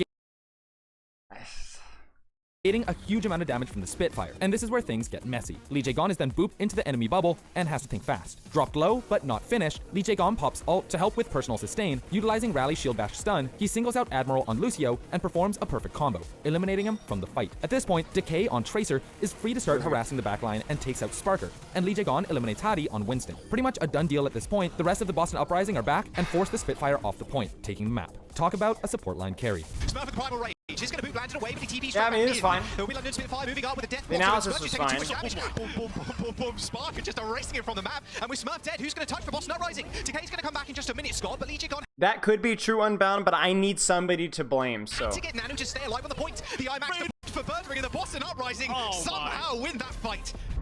Next, we join the Florida Mayhem as they attempt to push Cart through Factory on Havana against the Vegas Eternal. The Eternal have a strong setup with Tracer lurking and Sigma solidly on the high ground. Because of this, Merritt heads to the flank to hopefully snatch a cheeky off angle. Rounding the corner, he prepares a sonic arrow and shoots it at the door, utilizing his sixth sense to send it directly into Mathel's head. Not skipping a beat, he turns toward main and gets He wasn't even the door, aiming for utilizing Malthol. his sixth sense to send it directly into Malthol's head. Not skipping a beat, he turns Malthol just walks into it. toward main and guesses Tracer is going to try and come from the high ground onto his supports. In the corner of his eye, he catches Dove on top of the boilers, flicks over, and notches another casual headshot. Thanks to these kills, the Mayhem are eventually able to clean up the rest of the team and secure the point. I guess that's the merit of being a good Hanzo. Well, that one was, I mean, it was, Merritt accidentally hits a headshot. Merritt then shoots Tracer in the head. Thank you. Hey, congrats, Quotient. Congratulations, mate. Well done. Nice job, mate. Congrats, dude. Merritt, hello? Yeah. Heading into the next play, we join the Houston Outlaws as they attempt to push their cart to complete second point on Junkertown against the Atlanta Reign. Having had difficulties during the streets phase, the timer is now in overtime, and the Reign will do anything to force the Outlaws off the point. The journey starts with Lip being eliminated by Fearless and being sent back to spawn. This is a crucial pick for the Outlaws, and it looks like they're primed for a swift capture. With the Reign scattered above, it looked like But why? Did Lib not have Translocator, or what, did he just mess up? I would have been nice to know that. Houston is going to win the round. However, Lip respawns and heads back to the fight. On point, Violet on Brigitte Wow, Lip respawns and heads back to the point. has been close. I would have thought for sure he would sit and spawn, or perhaps not respawn at all. Those are always options in the game of Overwatch 2. Tracking Stalker's movements on Tracer. Sending Pelican in, he gets Stalker low enough so that Violet can finish him off with a well-timed whip shot. The Outlaws are now 2 up. Unfortunately for the Outlaws, Lip is coming back from spawn. No! I hate when he does that! He always does that. No matter what happens, you kill Lip, he comes back from spawn. You kill him again, he comes back from spawn. Dang it, these unfortunate circumstances! Placing his Translocator on the high ground for an escape, he sees Pelican heading through the tunnel and lines himself up. With seemingly perfect tracking, Pelican gets melted. Oh my gosh. Before he even has time to react. How Lip did it is pretty cool. He lined himself up parallel with Pelican and strafed alongside his run, allowing the movement to do the tracking for him. With Pelican down, Nice, that was a good point. Atlanta bursts into motion, with Chio popping Rally and Violet answering in kind with his own Rally. Lip jumps in and uses EMP, dropping Violet low enough to be eliminated quickly. Happy, who is battling it out with Fearless on point, hacks Chio to give himself some time before Brig's stun is back in play. Knowing the hack doesn't last too long and Chio is back in his face, he has no choice but to translocate out to avoid being insta-killed. Unfortunately, this leaves Fearless alone on point and he's quickly eliminated. As the last of the Outlaws fall, I mean, yeah, they were down too. there's no one left to contest the cart and the Outlaws end their push there. The Reign bided their time perfectly with their utility and ult usage on this point, and Lip's Tracer kill on Stalker proves that Lip is absolutely insane on Sombra. It's literally just Lip's Tracer kill. That's it. 4 players on the senseless, and the Atlanta Reign put a stop to the Outlaws outside of the last phase of the map. We've seen 3 plays. This one was the only interesting like team play, like I guess, but they're all like mechanical plays, you know? They're all like mechanical plays. Now let's take a look at how Like, what's the point of having like replay viewer access for mechanical plays? I guess that we already saw on camera. Wait. Lip is absolutely perfectly with their utility and ult usage on this point, and Lip's Tracer kill on Stalker proves that How are you real? This is your job! You can't even say the name right! Stop to the Outlaws outside of the last phase of the map. now They're paid money for this! I would do it for free! let's take a look. I couldn't set the bar lower. I want to hit you with a baseball bat. I don't like you. You've got third-person replay viewer access. I don't. I have enough reason to dislike you. You're just serving these softballs now. At how a single Tracer can dismantle your entire back line. We join the Washington Justice as they try to push the cart through Hollywood Warehouse against the Vegas Eternal. The Eternal have set up a defensive position on the high ground with Winston, Ana, and Brigitte. Ben Best, in an attempt to make space for Alpha Yi, jumps onto the high ground and drops his bubble. Alpha Yi, pulse bomb at the ready, heads in to capitalize. Rack Attack, seeing it coming from a mile away, attempts to dash back immediately to peel, but Alpha Yi is one step ahead. Dashing out of the way, then immediately back in, he throws pulse bomb onto an exposed Brigitte and forces Lucamino out of the room. Lucamino attempts to sleep Alpha Yi, but he casually dodges the sleep with a frame-perfect recall. Ana, out of options, attempts to escape off the ledge, but gets chased down and eliminated. This recall was otherworldly from Alpha Yi, and shows that he really is one of the best DPSs in the Was it? game. As this pulse I mean, it was a great mechanical play, but he just recalls. That's like the least mechanically impressive thing that he did. Now let's jump back to some support plays. This time, it's Twilight on Ana. I don't know. Like, again, here's another mechanical play. Like, I thought the whole... I guess it is, to be fair, it's called microplays, so I guess so. At the moment. Now let's jump back to some... Seemed pretty worldly to me. Support plays. This time, it's Twilight on Ana. Nah, On I wanna see Shambali this. Monastery, I the didn't Boston see this Uprising one. have already completed their full run to the end, and the Paris Eternal are on the attack. The Uprising managed... Bro, no shot! Did you? No shot! No way! No way! No way! No way! No way! No way! No way! No way! He just said that. No way! He just said that. Crank it up, ladies and gentlemen. You're gonna echo through the speakers. The Boston Uprising have already completed their full run to the end, and the Paris Eternal are on... The Paris Eternal have made a comeback. We're back. Paris Eternal. It says Vegas. These people aren't real. Weren't these the people that said something about Coach Arrow still working with the team? This, oh my gosh, I can't believe this, man. And by the way, can we also admire the fact that already 3 of these plays have been on the Vegas Eternal? 3 of these plays. 3 plays. I don't care if you want to use Vegas clips. I mean, it's fine. It's just funny. On the attack. The Uprising managed to stall them repeatedly before they get a chance to full push onto the cart. Looking like a done deal, it comes down to the wire with around 30 seconds left on the map for the Eternal. As the fight opens, Decay gets a pick on Lucamino, and all hell breaks loose, with ults trading back and forth in desperation. Meanwhile, Twilight is chilling on the backline, taking pot shots at whoever dares peek him. Honing in on Vulcan on Ramatra, he bionades him, which forces him to ult, but Twilight relentlessly shoots at him, eventually getting the elimination. That's 1. Heading into the nearby building, Twilight finds himself face to face with a panicking, and pretty low, Malthal, who he quickly dispatches. That's 2. Fully bloodlusted, Twilight heads out of the window. Fully bloodlusted. That makes me so uncomfortable. In search of his next target. Narrowly missing Rack Attack hiding in the corner, Twilight pushes forward and spots Lucamino jumping over the wall on Baptiste. I too feel fully bloodlusted. Camino, thinking an Ana couldn't possibly approach him, throws his immortality onto point for Dove and Rack Attack. Unfortunately, Lucamino misjudged the situation, and Twilight purples him, forcing a panic window, and then quickly kills him. That's 3.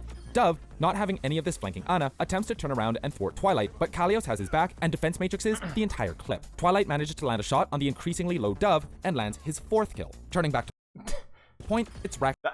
Twilight manages to land a shot on the increasingly low Dove and lands his 4th kill. Turning back to point, it's Rack Attack's turn. Entirely surrounded by the Uprising at this point, Rack Attack tries to make his escape, but Twilight lands that last shot on him and nets the kill. That's 5. A 5k on Ana is truly a rare sight to see, and having it happen in the Overwatch League of all places is just crazy. Twilight really is built differently. I just shut down the whole mode. That was a good play. But Paris Eternal. Now at this point, I desperately want another one, please. Okay, moving on to our next play. And guess what? It's another support player. Let's dive right in. We join the Guangzhou Charge as they attempt to push the payload through the streets phase of Havana against the Hangzhou Spark. Having just won the previous fight, the Charge are looking good to continue pushing while the Spark regroup for their last defense. As the Spark close in, Jimmy takes position on the stairs with Faraway and Xerneas close by. Piggy is on the high ground watching the entrance, and Choi Si-Hwan is by the left door. To initiate, Leave blinks in and takes the duel with Choi Si-Hwan, while Gushue enters through the left door and immediately jumps Jimmy. At the same time, Shai decloaks and hacks Jimmy simultaneously. The Spark's plan is pretty clear: eliminate Jimmy at all costs. However, things didn't go according to plan as Jimmy lands. Always the plan. You always eliminate Jimmy at all costs. If you're not eliminating Jimmy at all costs, you're missing out. The headshot on Gushue before he enters. He then lands another body shot mid-jump, and this means that Gushue lands with half HP and is forced to drop bubble prematurely. Jimmy, realizing his only chance of survival is going inside the bubble to be with Faraway's Ana, he runs into the Thunderdome while storm arrowing into Gushue. Gushue falls, but Jimmy drops incredibly low. Now, Shai is peppering Jimmy with everything he's got, while the rest of the Spark close in on the high ground. Monk throws a bionade down onto Jimmy, and Leave closes in to capitalize. Miraculously, Jimmy lands a game-changing headshot on Shai amidst the chaos, and leaves behind Xerneas' protective barrier to survive. Langsa now drops off the high ground to try and kill Jimmy, and they manage to get him down to a measly 32 hit points. It's at this point that Faraway decides to drop the Uno reverse card and nano boost Jimmy, instantly replenishing his HP. So distracted trying to kill an unkillable Jimmy, the Spark C9'd and the Charge secure the point. This allows Piggy to finish off Monk, Jimmy eliminates Langsa, and Leave accepts his fate at the hands of Jimmy the God. The team play required to keep Jimmy alive here was incredible to see, and the Charge's support line continues to amaze us with their coordination. It was really good shots from Jimmy there. Like Jimmy's headshot in the Winston and then the shot in the Sombra were like the real thing there. Do you think Gushue will come back from spawn? Jeez, guys, I didn't even think about that. Why didn't they bring that up? Story. Thanks to Alpha Yi, we've got one of the best right. In the fight. Moving on, everyone loves a good revenge story. Thanks to Alpha Yi, we've got one of the best right here. On Lijiang Tower, Alpha Yi was getting repeatedly killed by Pelican on Pharah. He gets eliminated 10 seconds before the control point even unlocks, killed again 13% into Houston's capture, and then respawns and gets one-tapped by a damage-boosted missile. At this point, Alpha Yi has had enough of this Fire Mercy and switches to hit scan to counter. Now, on Soldier 7... Wait, he switches to Echo? Are you sure? Alright, we'll let him cook. Alpha Yi on Echo bides his time until Fire Mercy is close enough to contest and launches out, but is dropped low by Shu. For now, he has to fall back. My cheeks were clenched, but yes, I will not be like the edgy Zoomers and be like everything is cringe. All right. After healing up, he goes in for another try. Oh, but it's so tempting. But Shu nano boosts Pelican. Teru, in response, nano boosts Alpha Yi to contest. Realizing he's not going to get anywhere shooting a nano Pharah, he switches targets to his pocket, Violet. FD God heads around with Teru and assists in getting some shots on Violet, and Alpha Yi beams him down. Meanwhile, Teru lands a sleep dart on Pelican, and Pelican hits the dirt. Alpha Yi sees the defenseless Pharah, and at long last, it's time for his revenge. He fires a volley of sticky bombs onto Pelican, and Pelican tries to escape, but the damage is just too much. Alpha Yi immediately switches targets to Shu and guns him down in the corner. That one felt personal. Continuing his rampage, Happy tries to contest Alpha Yi, but gets sticky bombed and beamed down himself. Fearless is now on the run, and Alpha Yi shows no remorse. The Justice get the point, and now we all know that you should never, ever make Alpha Yi mad. Typically in the past. Alright, guys, last one. Quiet. Echo operates so differently at Pharah. I agree. I don't Heading into our last play, what better way to end it off than with a Primal Rage? We join the Hangzhou Spark on Esperanza, as they're about to try and retake the bot from it's Esperanza, right? Or Esperanza? Esperanza. Again, it's just like one of those things. It's like, how did, like, I don't think, is it, am I butchering it? Was Alpha Yi properly bloodlusted there? That's a good question. Esperanza. Like, it's not even that hard to pronounce. It's not like, or even Paraíso, right? Paraíso. Esperanza. Right? What does he say? End it off, then with a Primal Rage. We join the Hangzhou Spark on Esperanza, as they're about Oh, no. He killed it, guys. He killed it. He killed it. Esperanza. to try and retake the bot from the Seoul Dynasty. The Spark are He called it Esperanza. This is action esports. Oh, jeez, there's been so many, like, there's no way that anybody proofread this. They said Paris Eternal. They said Stalker, even though that was the person in his own team. And they also said Hottie was Smurf. We join the Hangzhou Spark on Esperanza, as they're about to try and retake the bot from the Seoul Dynasty. The Spark are regrouped on the high ground, and Gushui has ult, a scary notion for anyone. Dropping down to contest Void on... I'm not scared of Gushui though, personally. I don't know about you guys, but I'm personally not. I'm not going to be bullied by Gushui. It doesn't bother me. Junker Queen, they focus fire him, which drops him low, but he dips out just in time. Now, both teams are at an impasse, and nobody is engaging hard. However, this all changes when Void lands a knife onto Gushui and yoinks him towards the point. Unfortunately, Void yoinked the wrong monkey, and Gushui pops Primal Rage while being nano boosted by Monk at the same time. All hell is about to break loose. That's actually an unfortunate combo from Spark, actually. You would love to have that one back. Because the nano or primal is necessary, not both, and this is actually a huge misplay from Spark. Gushui starts swinging on Prophet, forcing him to slide back to the safety of his team, while also forcing Prophet to burn recall. Continuing his round. Never in my life have I been so happy at a player retiring from or getting cut from Overwatch League. Furious George spots the Dynasty clumped up together near the choke. Furious George, that's funny. And dives on in, but gets booped by Krillin in a last resort effort. However, this doesn't stop the Angry Monkey, who jumps back into the middle, cleaving... Technically Angry Ape, but it's, you know... People call him Monkey anyway, so. Krillin down with his swings and beating him to a pulp. Prophet is next up in the blender, and Gushui beats him into a corner, going Gorilla and landing his second limb. As Gushui's Primal Rage ends, he jumps safely behind his bubble, which... Well, he's a scientist 8. Bro, guys, I'm educating you guys. Tail, Monkey. No tail, Ape. Creates enough space for Spark to secure the point and the forward spawn. It's dope to see Gushui still pushing the envelope for Winston plays, and we're excited to see what he does next. They want to land. Speaking of landing, should be shy leaving Gushui all landing on the same target with the NP. I mean, this one's fine because it's a Gushui pop-up, I guess, but... The pressure coming in from the Spark has been next level. Just flailing Prophet away. Scooche is going to be able to dive in with that Nano boost from Monkey or 2. Going around Dynasty, puts them right to that choke point, finds Krillin over to the side. Isolates Prophet, are you kidding me? That's all. It wasn't that great of a play, though. I feel like it was kind of... Probably has to be more interesting plays out there, but I mean, I don't know. Guys, I'm not going to lie to you. The analysis was surface level. I mean, it was, let's put it this way. For action, it was exactly what I was expecting. In fact, it was honestly a little bit better than I was expecting. I was expecting more misinformation. I guess now that they stay away from analytical content, it's okay. There was one with Overwatch back in the day which was terrible. Maybe it was this one that was really bad. There was one where they like actively were giving bad advice. I guess for me, it's just more amusing that they can't even... How do you have that many mistakes in like this level of professional quality? I have no idea.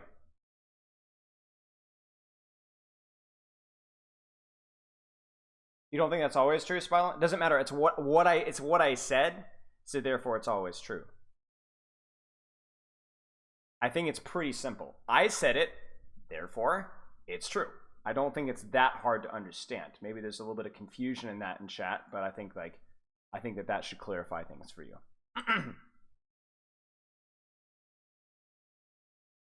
But honestly, like, without being gatekeeper out here, I think it was, for casuals, it was enjoyable. Like, the micro plays were enjoyable. I just don't understand how you can, like, call people the wrong name that many times and make that many mispronunciations.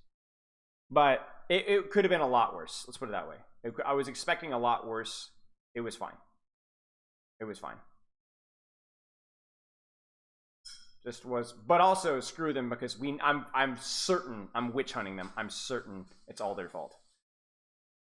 I agree with you, Jane. Oh dear. Okay.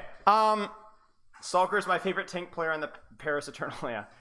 All right. Well, speaking of Stalker, we're going to be hosting Stalker, a different Stalker, but still Stalker. Chat, it's been good. I'll see you on Saturday. Loves and kisses.